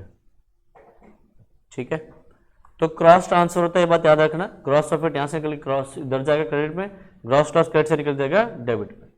फिर जो भी ऑफिस के एक्सपेंसेस हैं सारे इधर चले जाएंगे इनडायरेक्ट वाले, और ऑफिस की इनडायरेक्ट इनकम्स यहां पे आ जाएंगी। लास्ट में क्या आएगा हमारा, नेट प्रॉफिट या फिर नेट लॉस। ये नेट प्रॉफिट या नेट लॉस क्या होगा, ट्रांसफर हो जाएगा किसको, कैपिटल में। ठीक है, और कैपिटल में हम चेंजेस करेंगे, जो भी ड्राइंग्स हैं माइनस करेंगे, इंटरेस्ट ऑन ड्राइंग्स चार्ज हो रही है माइनस हो जाएंगी, एडिशनल कैपिटल ऐड हो जाएगा, इंटरेस्ट ऑन कैपिटल ऐड हो जाएगा, और नेट प्रॉफिट नेट लॉस आ जाएगा। और बाकी लाइबिलिटीज में सारी लाइबिलिटीज आ जाएंगी, जो भी नॉन करंट लाइबिलिटीज हैं वो, करंट लाइबिलिटीज हैं वो, और एसेट्स के अंदर जितने भी नॉन करंट एसेट्स हैं वो, करंट एसेट्स हैं वो ऐड कर दोगे, तो लास्ट में तुम्हारी बैलेंस शीट जो है वो मैच होनी चाहिए। बैलेंस शीट मैच नहीं हुई दैट मीन्स गड़बड़ हो गई, और आंसर पूरे नहीं मिलने वाले, मार्क्स में पूरे नहीं मिलने वाले। ठीक है। अच्छा, कभी कभी सवाल में कह देता है कि क्लोजिंग एंट्रीज पास करो। ठीक है, तो आपको क्लोजिंग एंट्रीज पता होनी चाहिए। ठीक है, तो क्लोजिंग एंट्रीज पता है और कुछ नहीं होता बल्कि इन्हीं ट्रेडिंग P&L अकाउंट की पोस्टिंग होती है, इनकी जर्नल बनानी होती है, इन्हीं चीजों की जर्नल बनानी होती है। तो करना क्या है, जैसे हमारी ये डेबिट साइड है, क्रेडिट साइड है, क्या तुम्हें लेजर से जर्नल बनानी आती है? कैसे बनाते हैं? देख के। देखो, सिंपल सा तरीका दे रहा हूं, कभी भी जर्नल एंट्री बनानी है, बहुत आसान सा तरीका है। इधर से इधर मूवमेंट करो और इधर से इधर मूवमेंट करो, तुम्हारी जर्नल बनती चल जाएगी। ठीक है, क्या ट्रेडिंग अकाउंट, मैंने क्या कहा, इधर से इधर मूव करो, तो क्या करो, ट्रेडिंग अकाउंट से इधर मूव करोगे तो क्या करना, ट्रेडिंग अकाउंट को डेबिट करना और ये सब चीजें कट कर देना। हाँ, तो trading debit to opening stock, to purchases, to wages, to power, to carriage inward, to freight inward, इधर की तरफ मूव करना तो तुम्हारी डेबिट साइड बन जाएगी। और इधर से इधर जब मूव करोगे तो क्या करना, ये सारी चीजें क्या करना, डेबिट और टू ट्रेडिंग।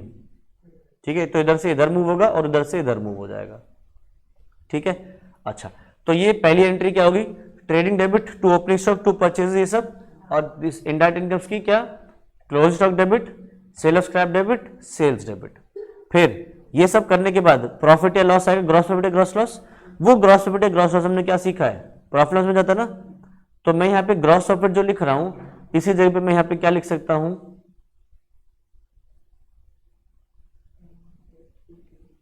P&L अकाउंट लिख सकता हूं मैं, क्योंकि ट्रांसफर तो अल्टीमेटली कहां हो रहा है, P&L में ना, तो मैं यहाँ पे P&L लिख सकता हूं।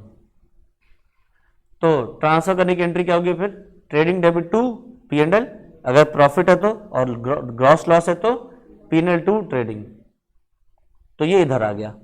अब इसके बाद यहां की एंट्रीज करनी है सेम।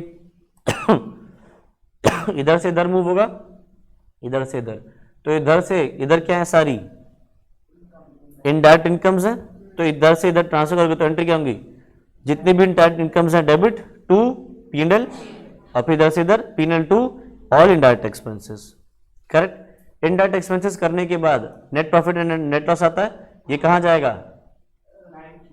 बैलेंस शीट में। कहां पे? कैपिटल में। तो मैं यहाँ पे नेट प्रॉफिट नेट लॉस इधर पे क्या लिख सकता हूं? कैपिटल अकाउंट, इधर भी कैपिटल अकाउंट। तो इस बात की जर्नल एंट्री क्या बनेगी? P&L debit to capital account net profit के लिए, अगर नेट लॉस है तो capital debit to P&L account, ठीक। अच्छा, और लास्ट में क्या पूछ सकता है वो? Opening entry. ओपनिंग एंट्री होती क्या है?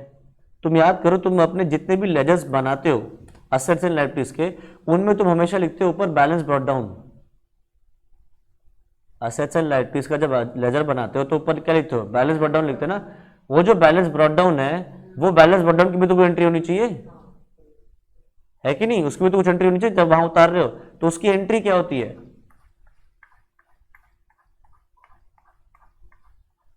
ऑल असेट्स डेबिट, एक एक करके सारे असेट्स डेबिट करोगे टू ऑल लायबिलिटीज और टू कैपिटल, ठीक है। तो जितने भी असेट्स है, land debit, building debit, plant machinery debit, furniture debit, vehicle debit, जितने भी असेट्स सारे डेबिट करोगे टू जितनी भी लायबिलिटीज हैं एक एक करके, और लास्ट में टू कैपिटल। ये होती है हमारी ओपनिंग एंट्री।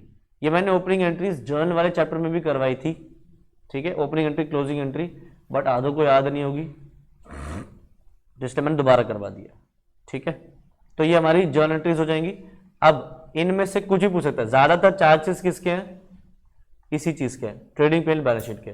बट इन को ये भी पता है कि तुम लोग मेजरली सारी चीजें पढ़ के आते हैं, ठीक है। सारे बच्चे क्या प्रैक्टिस करके आ जाते हैं?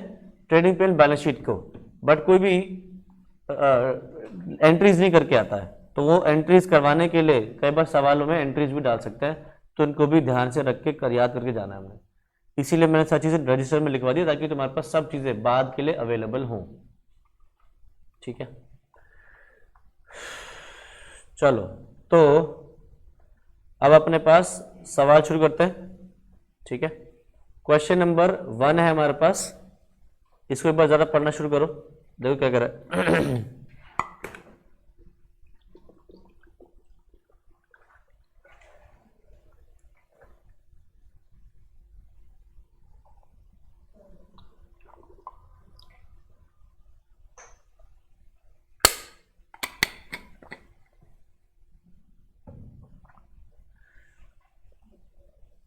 कह रहा है Saroj Khanna has been trading for some years in food grains. मतलब उनके लिए फूड ग्रेन्स उनका स्टॉक हो गया। The following list of balances has been extracted from her ledger and at the end of her most recent financial year. ठीक है जी, हमारे सामने आ गया। नीचे कुछ एडिशनल इन्फॉर्मेशन में दे रहा है, insurance have been prepaid, heating and lighting is accrued, rates have been prepaid by this much, और आगे क्या बोल रहा है? Provision for bad debts is to be adjusted so that is 3% of the debtors. Prepare कर रहा है final accounts, ठीक है। अच्छा, तो एक काम करो, पहले मुझे ना इस चैप्टर में छोटे मोटे रूल्स लिखवाने हैं, पहले वो रूल्स लिख लो।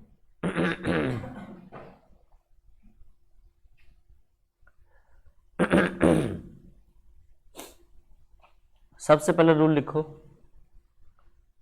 Read all the adjustments, read all the adjustments first and mark those adjustments and mark those adjustments in the trial balance, in the trial balance. Second point, pass, yep, post, pass काट दो, लिखो post all the trial balance items first, post all the trial balance items first,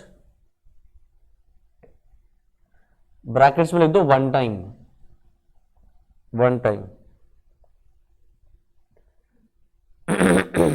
third point, post all the adjustments post all the adjustments 2 times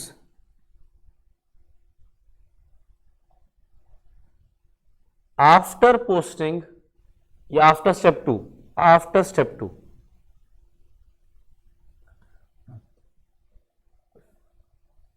ठीक है, तो step पर हमने क्या लिखा देखो, read all the adjustments and mark those adjustments in the trial balance. जिसका मेरा मतलब क्या कहना चाह रहा हूं मैं कि हम सबसे पहले एडजस्टमेंट्स पढ़ेंगे और इन एडजस्टमेंट्स का ऊपर हमारे जिस आइटम के साथ रिलेशन है वहां पे जाके उसको मार्क कर देंगे, मतलब वहां पे सिंपली एक स्टार लगा के आ देंगे। ठीक है, तो देखो सबसे पहले क्या कह रहा है, insurances have been prepaid by 1120। तो इंश्योरेंस के ऊपर एडजस्टमेंट आ रही है, तो हम ऊपर ढूंढेंगे इंश्योरेंस। इंश्योरेंस कहां दिख रहा है, ये रहा, तो मैं इंश्योरेंस पे यहां पे एक स्टार लगा रहा हूं। अच्छा, आगे कह रहा है heating and lighting is accrued by 1360। तो हीटिंग एंड लाइटिंग ढूंढो, उसी के नीचे मिल गया, यहां पे स्टार लगा दिया। तीसरा, rates have been prepaid by 5435। Rates कहां है, देखो इसी के साथ है, इंश्योरेंस के तो रेट्स है। अब इंश्योरेंस पे स्टार लगा हुआ है तो एक और स्टार लगाओ। इससे क्या पता चलेगा कि भैया रेंट, रेट्स एंड इंश्योरेंस पे 2 एडजस्टमेंट है। ठीक है, आगे provision for bad debts is to be adjusted so that it is 3% debtors. तो provision for bad debts debtors पे साथ आएगा, डेटर्स ढूंढते हैं, ये रहा। और प्रोविजन फॉर बैड डेट्स भी होते हैं, उनके ऊपर भी स्टार लगा दो, क्योंकि देखो प्रोविजन फॉर बैड डेट्स की बात हो रही है ना, तो प्रोविजन फॉर बैड डेट्स एक तो ये रहा, इससे डेटर्स भी अफेक्ट होते हैं, तो डेटर्स पे भी स्टार लगा देंगे। अब एग्जाम में क्या हम स्टार लगाएंगे, नहीं लगाने लगे तो पेपर छीन लेंगे तुमसे, नहीं लगा सकते तुम पेपर पे स्टार। ठीक है, तो सिंपली क्या करना, एक छोटा सा डॉट डाल देना, बस ऐसे इतना छोटा रखना बस कि तुम्हें ही दिखाई दे, जो चेक कर घूम रहा है वहां पे इन्विजिलेटर जो, उसको ना दिखाई दे, एक छोटा सा डॉट बस। ठीक है, तो उससे क्या रहेगा, तुम्हें बाद में ध्यान रहेगा, अरे मैंने इस पे डॉट लगा रखा है, इसको मुझे अलग से इसके ऊपर ध्यान देना है। ठीक है, अच्छा, तो रूल नंबर 1 हमारा कंप्लीट हो गया।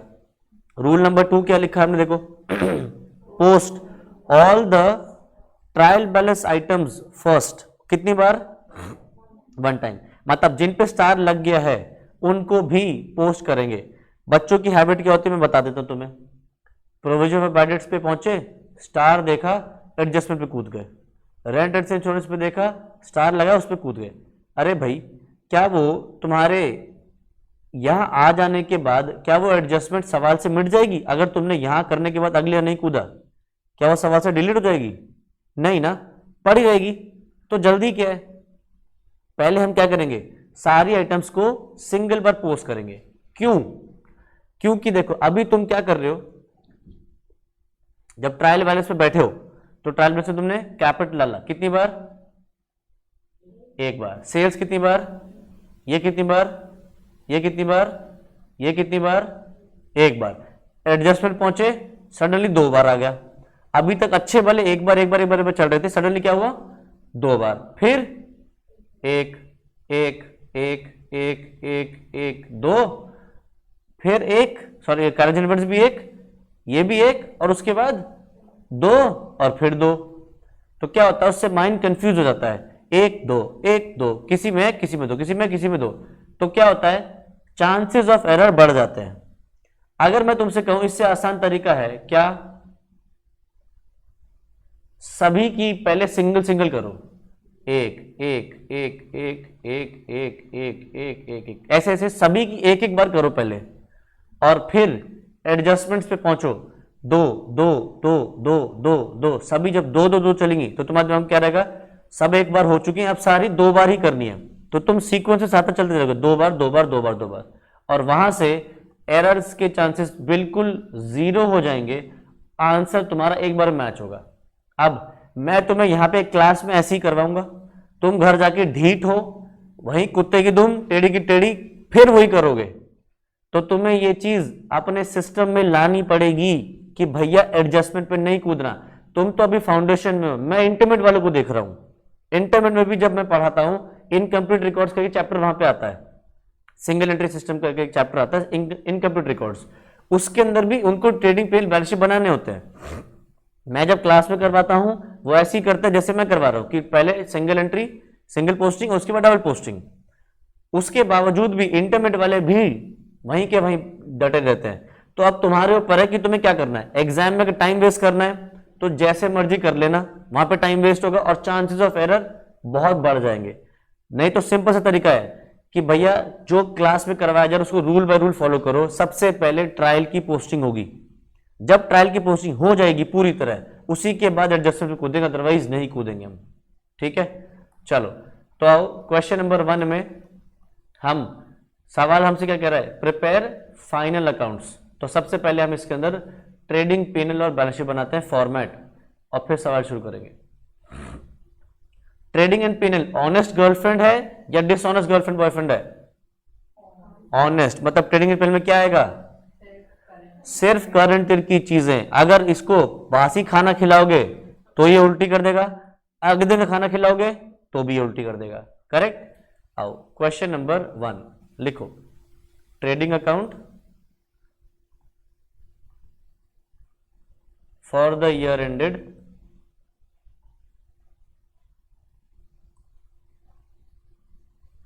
कौन सा था ईयर, 31 मार्च 14।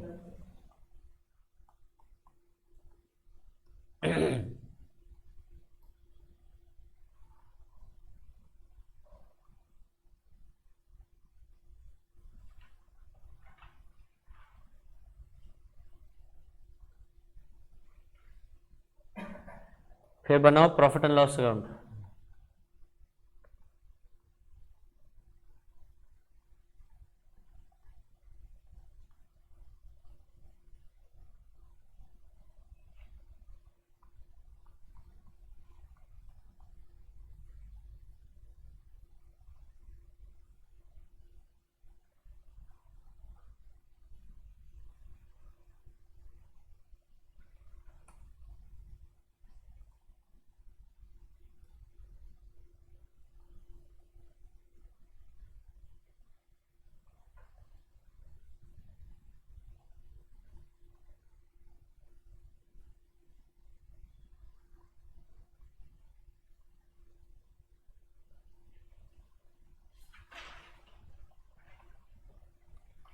और यहां पे डालो बैलेंस शीट।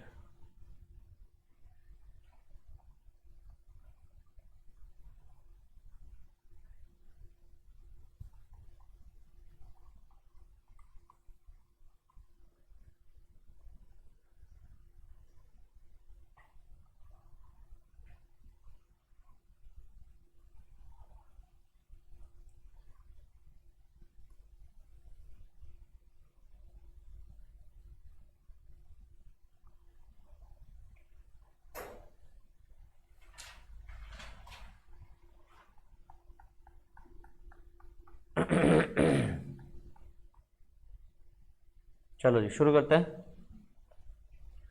तो सबसे पहले हमने एडजस्टमेंट शीट करी, स्टार लगा दिया। अब हम आते हैं स्टेप 2। स्टेप 2 पे क्या है, सारी आइटम्स की ट्रायल बैलेंस की सिंगल पोस्टिंग की जाएगी। तो सबसे पहले आ रहा है कैपिटल 83 887, कैपिटल डाल दें कहाँ पे, बैलेंस शीट इनर कॉलम में। ये हमारी लाइबिलिटीज हैं, असेट्स। तो कैपिटल इनर कॉलम में डाल दो, आई थिंक 83 887 है, कैपिटल डल गया। नेक्स्ट आ रहा है सेल्स 259 870, कहां डाल दू सेल्स, ट्रेडिंग क्योंकि डायरेक्ट इनकम है, सेल्स। चेक कर लो क्या सेल्स रिटर्न है, क्या है, सेल्स रिटर्न, रिटर्न्स इनवर्ड आ रहा है ना। तो सेल्स अंदर की साइड डालो 259 870। अब हाँ 2 लिखने की कोई जरूरत नहीं है, बिना 2 के चल जाएगा।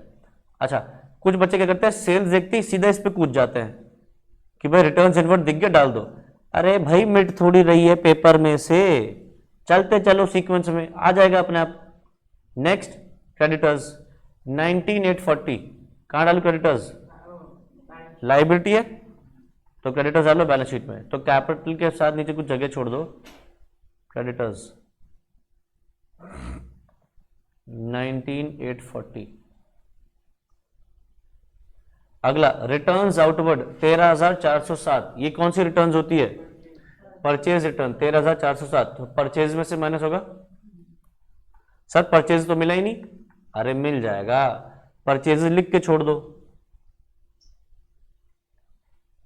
परचेज में से माइनस कर दो रिटर्न्स, कितना है वो?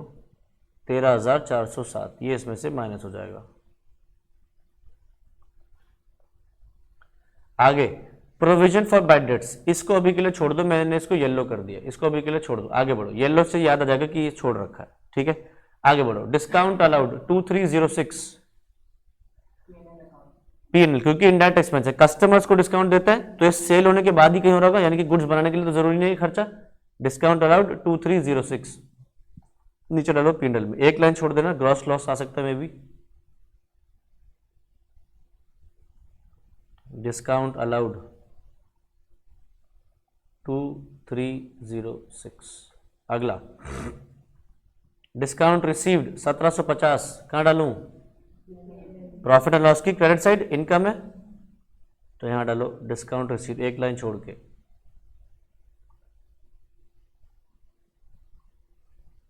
$1750। अगला परचेजेस 135,680, तो 135,680 की परचेजेस ऊपर डाल दो।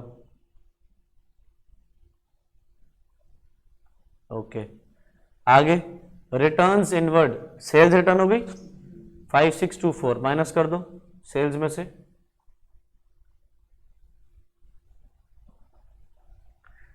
$5624। अगला कैरेज आउटवर्ड्स, कहां डालूं? पी एंड एल, ये सेल करते वक्त होता है 4562।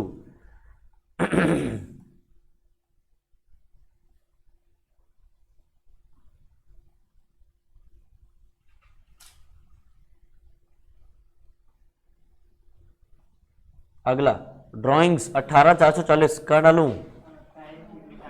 कैपिटल से माइनस, तो drawings 18,440।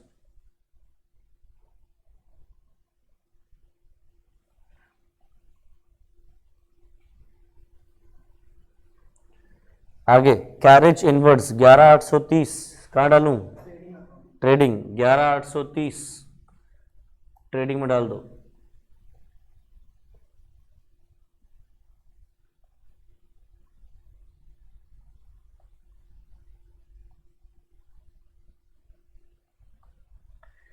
Rent rates and insurance, इस पे 2 स्टार डले हुए हैं। रेंट रेट्स एंड इंश्योरेंस कहां डालूं? पी एंड एल 25973,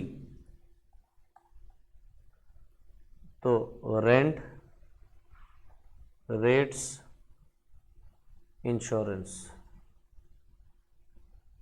अंदर की साइड लिखना 25973। अब इसमें कितने स्टार है? 2 लाइन छोड़ो और नीचे अंडरलाइन कर देना, ये मतलब टोटल की लाइन। एडजस्टमेंट बाद में करेंगे अभी। आगे हीटिंग एंड लाइटिंग 11,010, कहां डालूं? पीएनएल में 11,010, पीएनएल में डाल दो हीटिंग एंड लाइटिंग, उसके ऊपर भी स्टार डाला हुआ है।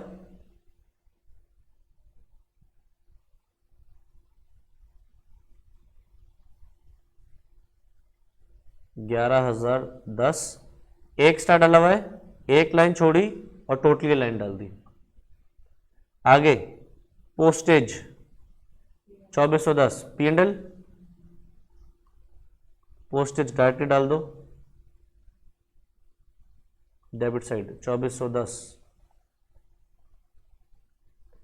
अगला एडवर्टाइजमेंट पीएनएल 5980।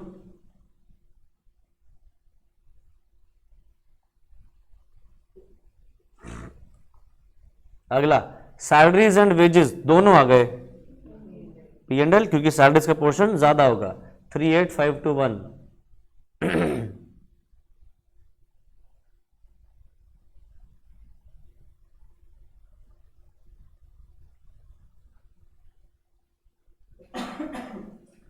अगला बैड डेट्स, मतलब कस्टमर्स पैसे दिए बिना चले गए, भाग गए, नुकसान हो गया।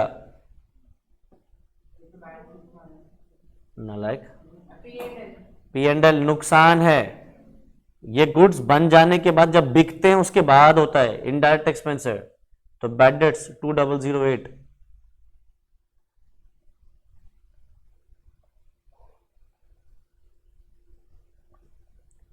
अगला कैश इन हैंड 534, कहां डालें? बैलेंस शीट में असेट 534।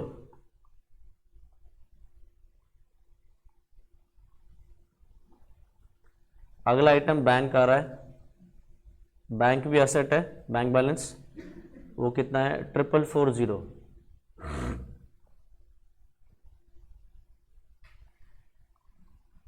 अगला स्टॉक कौन 1 अप्रैल 2013, ये ओपनिंग स्टॉक है। 31 मार्च 14 हमारा ईयर एंड है, तो ये ओपनिंग स्टॉक है। 15654 कहां डालू? Trading 15654 opening stock.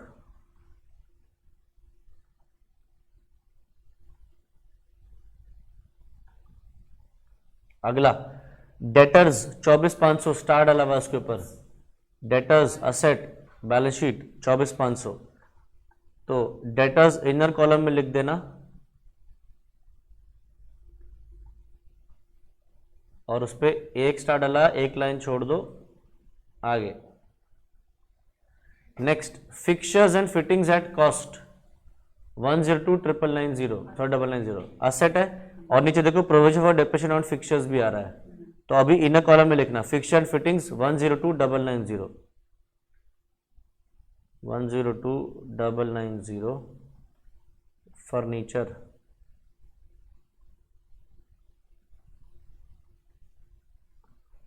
आगे provision for depreciation on furniture या फिक्चर्स 63,020, तो डेप्रिसिएशन क्या होगा? फिक्स फर्नीचर फिटिंग्स को माइनस करेगा।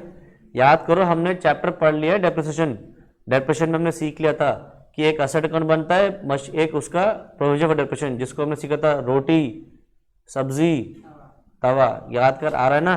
तो रोटी और ये रोटी हमारी, ये तवा है, तो 63,020 माइनस कर दो सीधे सीधे इसी में से,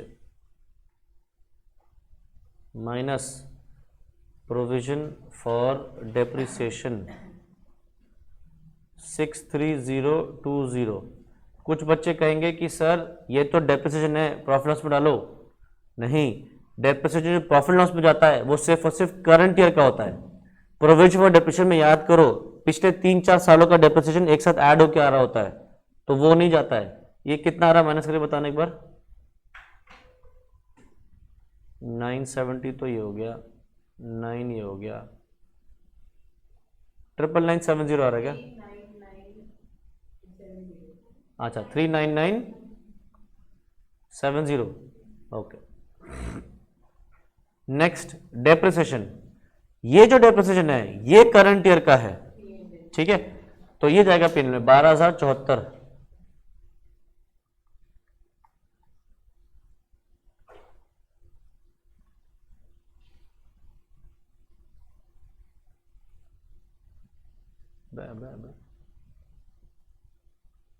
आगे stock on 31 March 2014 closing stock है, क्लोजिंग स्टॉक ट्रायल के अंदर आ रहा है। देखो एक चीज समझ लो, क्लोजिंग स्टॉक दो जगह पे आ सकता है, एक तो है आउटसाइड ट्रायल बैलेंस और एक होता है इनसाइड द ट्रायल बैलेंस। अगर क्लोजिंग स्टॉक ट्रायल बैलेंस के बाहर आएगा तो इसकी हम दो पोस्टिंग करेंगे, एक ट्रेडिंग अकाउंट की क्रेडिट साइड पे लिखेंगे हम इसको, और दूसरा बैलेंस शीट में असेट साइड पे लिखेंगे।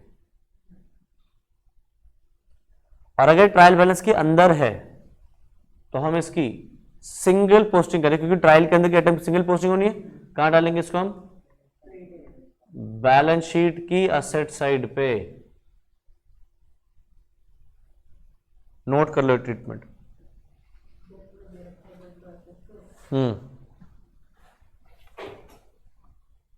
ये ट्रीटमेंट नोट कर लो जल्द।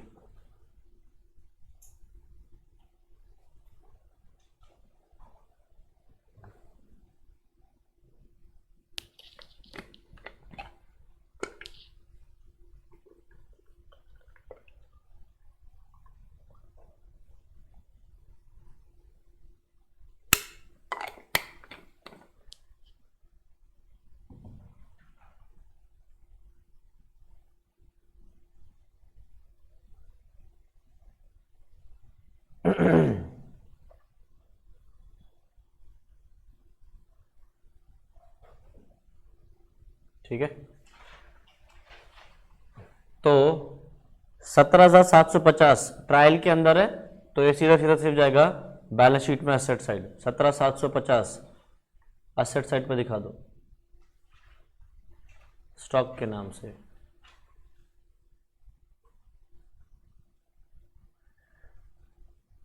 अगला देखो, अब हमने क्या किया, सारी चीजें कर दी। अब तुम ध्यान से देखो कि तुमने इतने सारी चीजें कर दी तो इतने मार्क्स पक्के नहीं हो गए तुम्हारे, ठीक है। नहीं तो क्या होता है, जब बच्चे यहां एडजस्टमेंट्स पे कूद जाते हैं, उनको दिखता है अबे मेरे को एडजस्टमेंट तो याद आनी रही, ट्रीटमेंट याद नहीं आ रहा, तो वो जो नीचे पोस्ट कर भी सकते हैं वो भी छोड़ देते हैं, ये सोच के कि यार बहुत देर लग रही है, दूसरा सवाल पिक कर लेता हूं। अरे भाई, अगर बाकी जो यहाँ एडजस्टमेंट नहीं आ पा रही तो एडजस्टमेंट छोड़ो ना, नीचे की पोस्ट करो, इतने के तो मार्क्स बनेंगे, वो करते नहीं है, ठीक। अब एडजस्टमेंट्स कितनी पोस्टिंग, दो, तो अब कौन से दिमाग में क्या चलेगा, दो पोस्टिंग, दो पोस्टिंग, दो पोस्टिंग। फिर याद करो, trading and PNL, honest girlfriend या बॉयफ्रेंड है या डिसऑनेस्ट, ऑनेस्ट, मतलब सिर्फ करंट की चीज उसके पास जानी चाहिए, प्रेवियस की कोई चीज गई या नेक्स्ट कोई चीज गई उल्टे कर देगा वो, उससे हजम ही नहीं होगी, ठीक है। अच्छा, क्या कह रहे देखो, insurance have been prepaid by 1120। Insurance जो है हमने प्रीपे किया, प्रीपे का मतलब क्या है, पहले पे कर दिया, मतलब कब का पे किया है, ये नेक्स्ट ईयर का, अगले साल की चीज उठा के पहले से पे कर दी।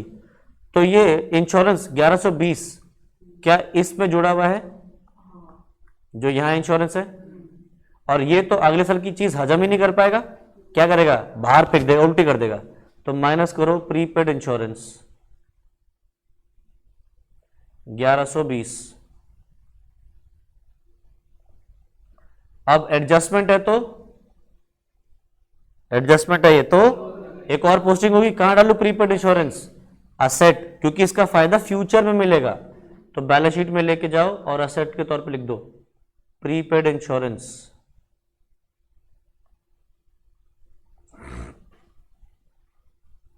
$1120। अगला, heating and lighting is accrued by 1360। Accrued का मतलब क्या है, आउटस्टैंडिंग, अक्रूड मतलब आउटस्टैंडिंग, पे करना था नहीं किया, ठीक है। तो 1360 रुपए, क्या ये इस साल का है, प्रीवियस ईयर का है, या करंट नेक्स्ट ईयर का है, इस साल का, कुछ नहीं बोला है, तो मतलब इस साल का हीटिंग लाइटिंग जो हमने पे नहीं करा, ठीक है, 1360 का। तो बताओ क्या ये 1360 इसके अंदर जुड़ा हुआ है, नहीं, तो इसमें ऐड कर दो, क्योंकि करंट ईयर का है, तो लिख दो आउटस्टैंडिंग हीटिंग 1360, ये हो गया 12,470। अब ये एडजस्टमेंट है, तो दूसरी पोस्टिंग, अच्छा दूसरी पोस्टिंग किसकी करूं, 1360 की करूं कि 12,470 की करूं, 1360 की, कहां डालूं, लायबिलिटी, आउटस्टैंडिंग हीटिंग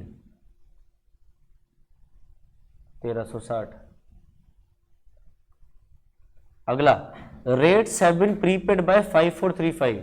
रेट्स हमने प्रीपे कर दिए, मतलब अगले साल का पे कर दिया, तो क्या करें इसको, माइनस 5435, तो रेट्स में जुड़ा हुआ होगा ये, माइनस करो प्रीपेड रेट्स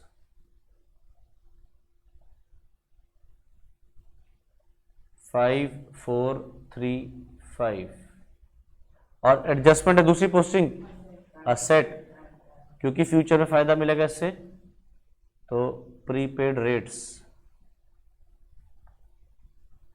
रेट्स की फाइनल फिगर निकालना, वहां कितनी आ रही पीएनएल में, प्रॉफिट एंड लॉस में इनकी फाइनल फिगर बताना कितने हैं, this minus these to,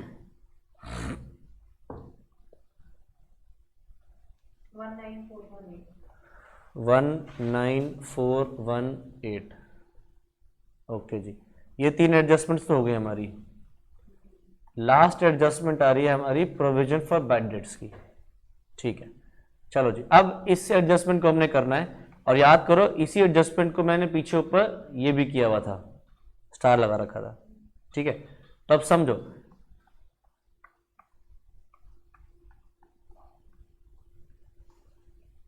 provision for doubtful debts के साथ भी सेम चीज होती है एक तरीके से, कि प्रोविजन फॉर डाउटफुल डेट्स दो जगह पे मिल सकता है।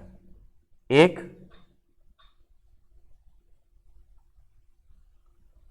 ओनली आउटसाइड ट्रायल बैलेंस, एक हो सकता है ओनली आउटसाइड ट्रायल बैलेंस, एक हो सकता है ओनली इनसाइड ट्रायल बैलेंस, और एक सिचुएशन हो सकता है both inside and outside trial balance. Sir ये क्या लिख दिया मैंने? लिखा क्या हो सकता है कि प्रोविजन फॉर डाउटफुल डेट्स सिर्फ ट्रायल बैलेंस के बाहर है, ट्रायल बैलेंस में प्रोविजन फॉर डाउटफुल डेट्स नहीं, सिर्फ डेटर्स लिखा है। Provision for doubtful debts trial के बाहर है। दूसरे केस में provision for doubtful debts trial के अंदर है, एडजस्टमेंट में कुछ नहीं है प्रोविजन फॉर डाउटफुल डेट्स का। और तीसरा सिचुएशन क्या है कि provision for doubtful debts trial के अंदर भी है और ट्रायल के बाहर भी है, जैसा कि इस सवाल में है। ठीक है, तो पहले तो छोटा सा ट्रीटमेंट सीखते हैं इसका। अगर ये ट्रायल बैलेंस के अंडर ही है तो क्या करेंगे, क्या करेंगे हम इसको रिड्यूस कर दो सीधा सीधा फ्रॉम डेटर्स।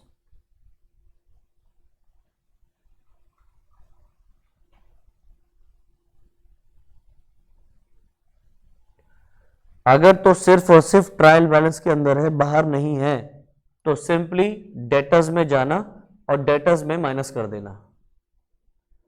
अगर ये ट्रायल बैलेंस के बाहर है, ट्रायल बैलेंस के अंदर नहीं है, तो सोचो अगर कोई चीज ट्रायल बैलेंस के बाहर है तो वो एक एडजस्टमेंट है। अगर कोई चीज ट्रायल बैलेंस के बाहर तो क्या है, एक एडजस्टमेंट। एडजस्टमेंट की कितनी पोस्टिंग करनी है, 2, यानी कि इसकी भी 2 पोस्टिंग होंगी। करेक्ट। पहला क्या, रिड्यूस फ्रॉम डेटर्स,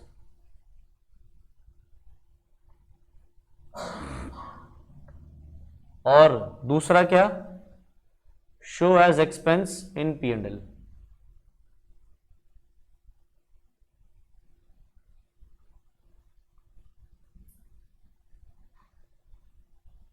ठीक है, तो रिड्यूस कर दो डेटर्स में से और एक्सपेंस के तौर पे दिखा दो P&L में, डेबिट साइड पे। ठीक है, अब तीसरा ट्रीटमेंट है जो अब हमने सीखना है। ठीक है, मैं अब वो सिखा रहा हूं, सब लोग ध्यान से देख लेना।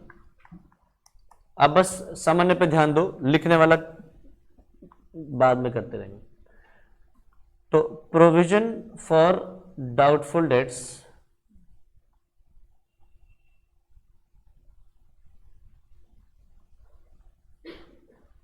जो ट्रायल के अंदर है, जो provision for doubtful debts trial balance के अंदर है, ये होता है प्रीवियस ईयर का प्रोविजन।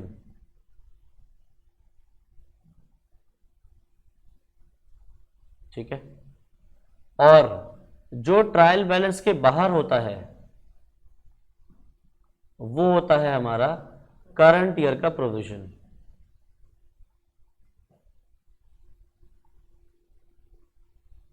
ठीक है, जो प्रीवियस ईयर का प्रोविजन है, मतलब हमने पिछले साल बुक करा था उसको अपने पास एज एक्सपेंस, कि हमें लग रहा है डेटा से इतना पैसा नहीं आने वाला। अब पिछला साल खत्म हो गया, तो वो जो प्रोविजन बनाया था उसको अब खत्म करो। तो जब पिछले साल बनाया था तो उसको एक्सपेंस बनाया, अब जब इस साल उसको खत्म करना तो क्या करोगे, उसको माइनस, मतलब उसको इनकम बनाओगे। पिछले साल तो जब तुमने उसको बनाया तो क्या बनाया था, एज एक्सपेंस, तो इस साल क्या करोगे, इनकम बनाओगे। और जो ट्रायल बैलेंस के अंदर है वो क्या है, करंट ईयर प्रोविजन है, जो सॉरी ट्रायल बैलेंस के बाहर है वो क्या है, करंट ईयर का प्रोविजन, इस साल उसको क्या करना है, एक्सपेंस बुक करना है, तो उसको ट्रीट करोगे एज एक्सपेंस। यहां तक कोई डाउट? जो ट्रायल के अंदर है वो कौन सा है, प्रीवियस ईयर का, और जो ट्रायल के बाहर है वो करंट ईयर का। ये कब है, जब प्रोविजन दोनों जगह पे हो। अगर दोनों जगह पे, अगर एक जगह पे तो मैंने तुम्हें लिखवा दिया है, ये एक जगह पे तो ये करेंगे, और अगर आउटसाइड ट्रायल बैलेंस है तो ये, और इनसाइड ट्रायल बैलेंस है तो ये। क्लियर है? अब फॉर एग्जांपल, अब सब लोग बस फिगर्स पर ध्यान लगाना और मुझे बताते चलना नेट इफेक्ट क्या होगा। नेट इफेक्ट, मान लो प्रीवियस ईयर का प्रोविजन तुमने बनाया था 4000 का, तो इस साल इसको क्या बनाओगे, इनकम। तो इनकम कितनी कर दी तुमने, 4000। और इस साल जो प्रोविजन बनाया, मान लो वो बनाया 5000, तो उसको क्या बनाओगे इस साल, एक्सपेंस। तो इस साल एक्सपेंस हो गया 5000। तो तुमने प्रोविजन फॉर डाउटफुल डेट से पहले इनकम बनाई 4 और फिर एक्सपेंस बनाया 5, तो नेट इफेक्ट क्या हो गया, 1000। 1000 कैसे दिखाओगे तुम, एज एक्सपेंस। कहां पे, P&L में। क्लियर है? अच्छा, केस 2, हमने प्रीवियस ईयर में इनकम बनाई, सॉरी प्रीवियस ईयर का एक्सपेंस बनाया था 4000, रिवर्स किया, इनकम बन गई 4000, और इस साल जो करंट ईयर में जो प्रोविजन बनाना है, मान लो वो है 3500। तो करंट ईयर में प्रोविजन से इनकम बनाई कितनी, 4000, और करंट ईयर में इनकम कितनी बनी, सॉरी एक्सपेंस कितना बना, 3500। तो 500 रुपए से क्या करोगे, इनकम बुक करोगे। कहां पे, P&L में। और तीसरा सिचुएशन क्या है, दोनों बराबर हैं। करंट ईयर में प्रीवियस ईयर में जो प्रोविजन बनाया था वो 4000 बनाया, और करंट ईयर में भी 4000 ही बनाया, तो नेट इफेक्ट क्या होगा, 0 होगा P&L में। ठीक है, कुछ नहीं होगा, 0 इफेक्ट आएगा। क्लियर है? बट दिखाना पड़ेगा, ट्रीटमेंट क्या दिखाओगे, इतनी इनकम दिखाओगे, इतना एक्सपेंस दिखाओगे, और वो 0 हो जाएगा। ठीक है, अब एक बात सोचो, अगर ये एक्सपेंस दिख रहा है 1000 रुपए का एक्सपेंस, तो किस साइड पे देखना चाहिए, प्रॉफिट एंड लॉस की, डेबिट साइड, और ये इनकम दिख रहा है तो कहां देखना चाहिए, प्रॉफिट लॉस की, क्रेडिट साइड। तो इसको पता कैसे दिखाएंगे, ये जो 5000 का एक्सपेंस, 4000 का इनकम, इसको प्रॉफिट एंड लॉस में ऐसे दिखाओगे,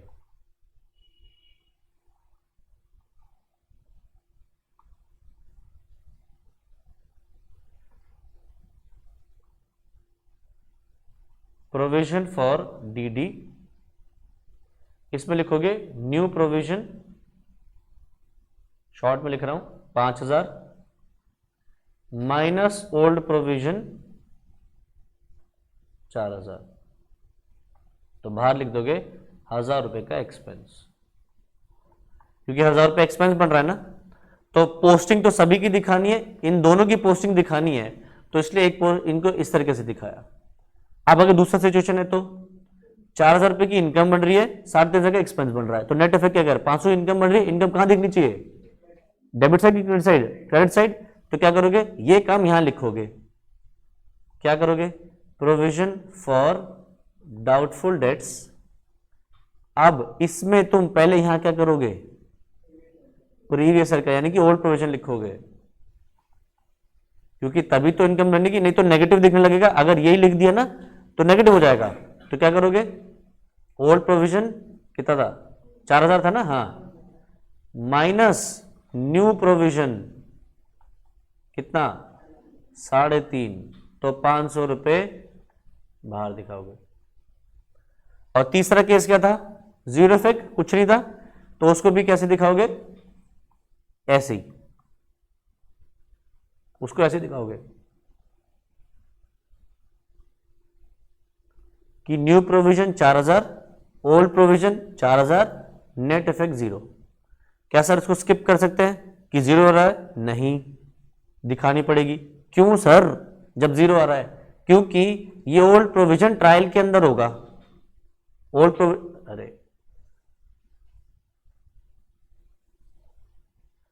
प्रोविजन कहां होगा? देखो ट्रायल के अंदर होगा ना, तो ट्रायल की आइटम पोस्ट करनी है ना, दिखानी पड़ेगी, इसलिए तुम्हें दिखाना पड़ेगा। ठीक है, तो अब ये नोट करना हो तो कर लो।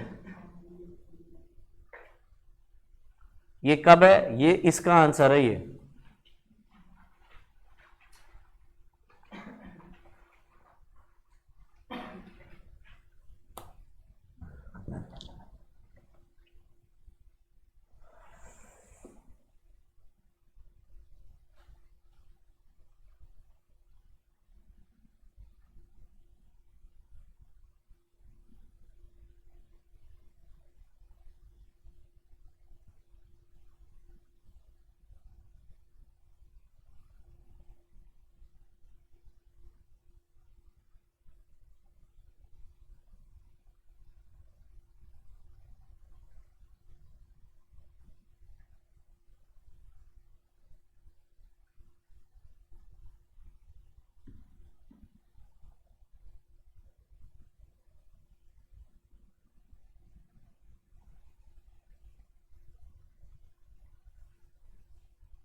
कर लिया? आओ अब देखते हैं सवाल।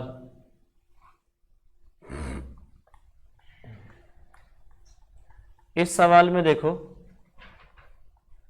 ट्रायल के बाहर है provision for bad debts is to be adjusted so that it is 3% of debtors. तो कह रहा है करंट का प्रोविजन इतना बनाओ कि वो डेटर्स का 3% हो। तो डेटर्स हमारे कितने हैं? 24,500। इसका निकालो 3%। नहीं, बैड डेट्स माइनस हो चुके हैं क्योंकि वो ट्रायल के बाहर है, ट्रायल में है बैड डेट्स, और जब ट्रायल में है तो bad debts to debtor journal entry हो चुकी है और डेटर्स कम हो चुके हैं, तो इसलिए बैड डेट्स इसमें से माइनस नहीं होंगे। निकालना 24,500 का 3%, 735। माइनस करके बताना कितना आएगा? 24,500 माइनस 735,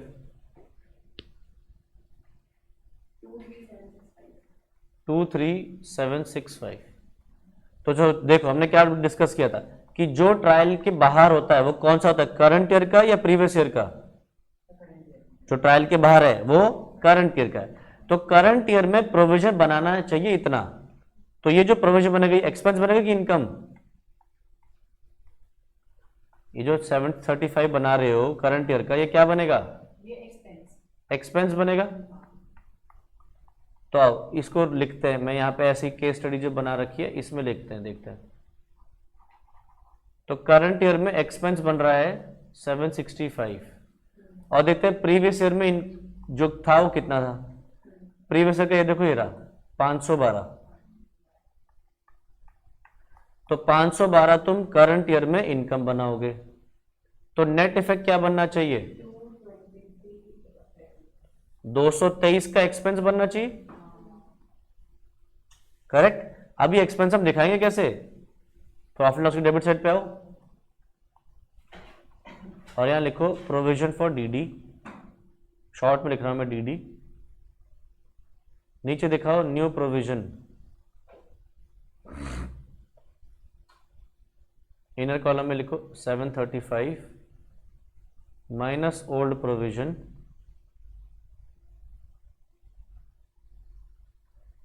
$512, कितना आया? 223। ठीक है, अब सारी एडजस्टमेंट्स हो गई, अब बस प्रॉफिट एंड लॉस निकालना है। आओ पहले तो ये परचेज की फिगर निकाल के बताना कितनी आ रही है। 122 12273 सेल्स 254246। ओके। अब निकालो ग्रॉस प्रॉफिट।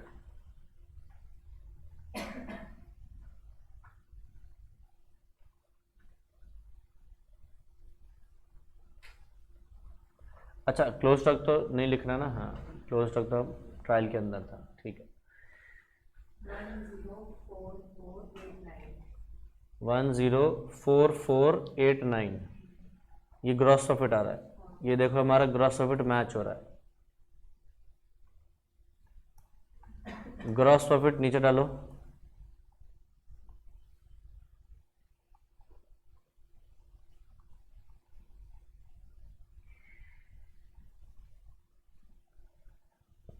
ग्रॉस प्रॉफिट में से अब ये ऐड करो डिस्काउंट रिसीप्ट, इनकम, ये सारे एक्सपेंसेस माइनस करो और निकालो लास्ट में नेट प्रॉफिट।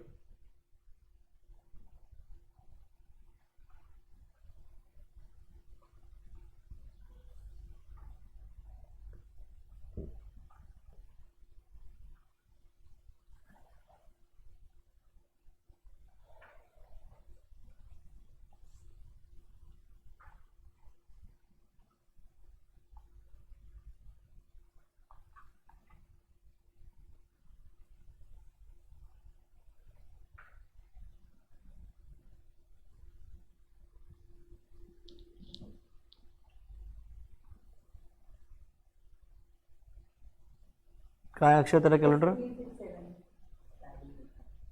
6367। हाँ, कहाँ है कैलेंडर तेरा? कहाँ है? तू क्यों नहीं साथ में रह गया उसके? 6367 अगली क्लास में दिख जाना है मुझे कैलेंडर, नहीं तो तूने दिखना चाहिए। नेट प्रॉफिट 6367 और ये बैलेंस शीट में कैपिटल में जाके ऐड कर दो।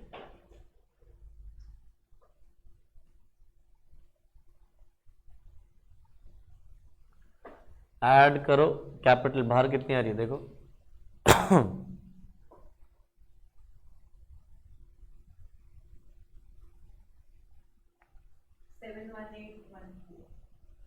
71814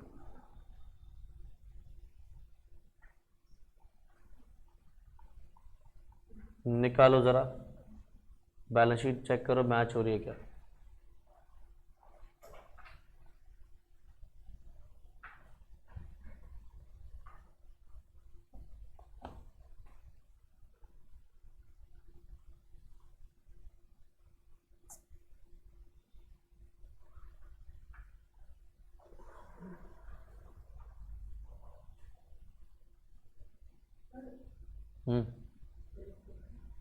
क्या हो गया?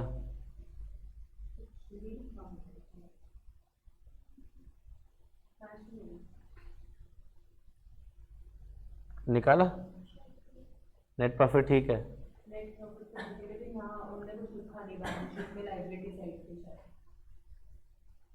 बैलेंस शीट में लाइबिलिटी साइड पे हमने कुछ नहीं लिखा। रेट्स प्रीपेड है, प्रोविजन फॉर डेप्रिसिएशन माइनस किया हुआ है।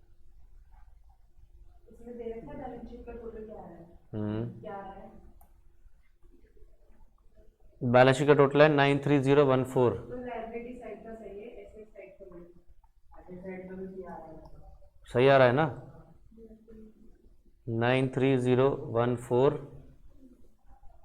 93014 मैच हो रहा है।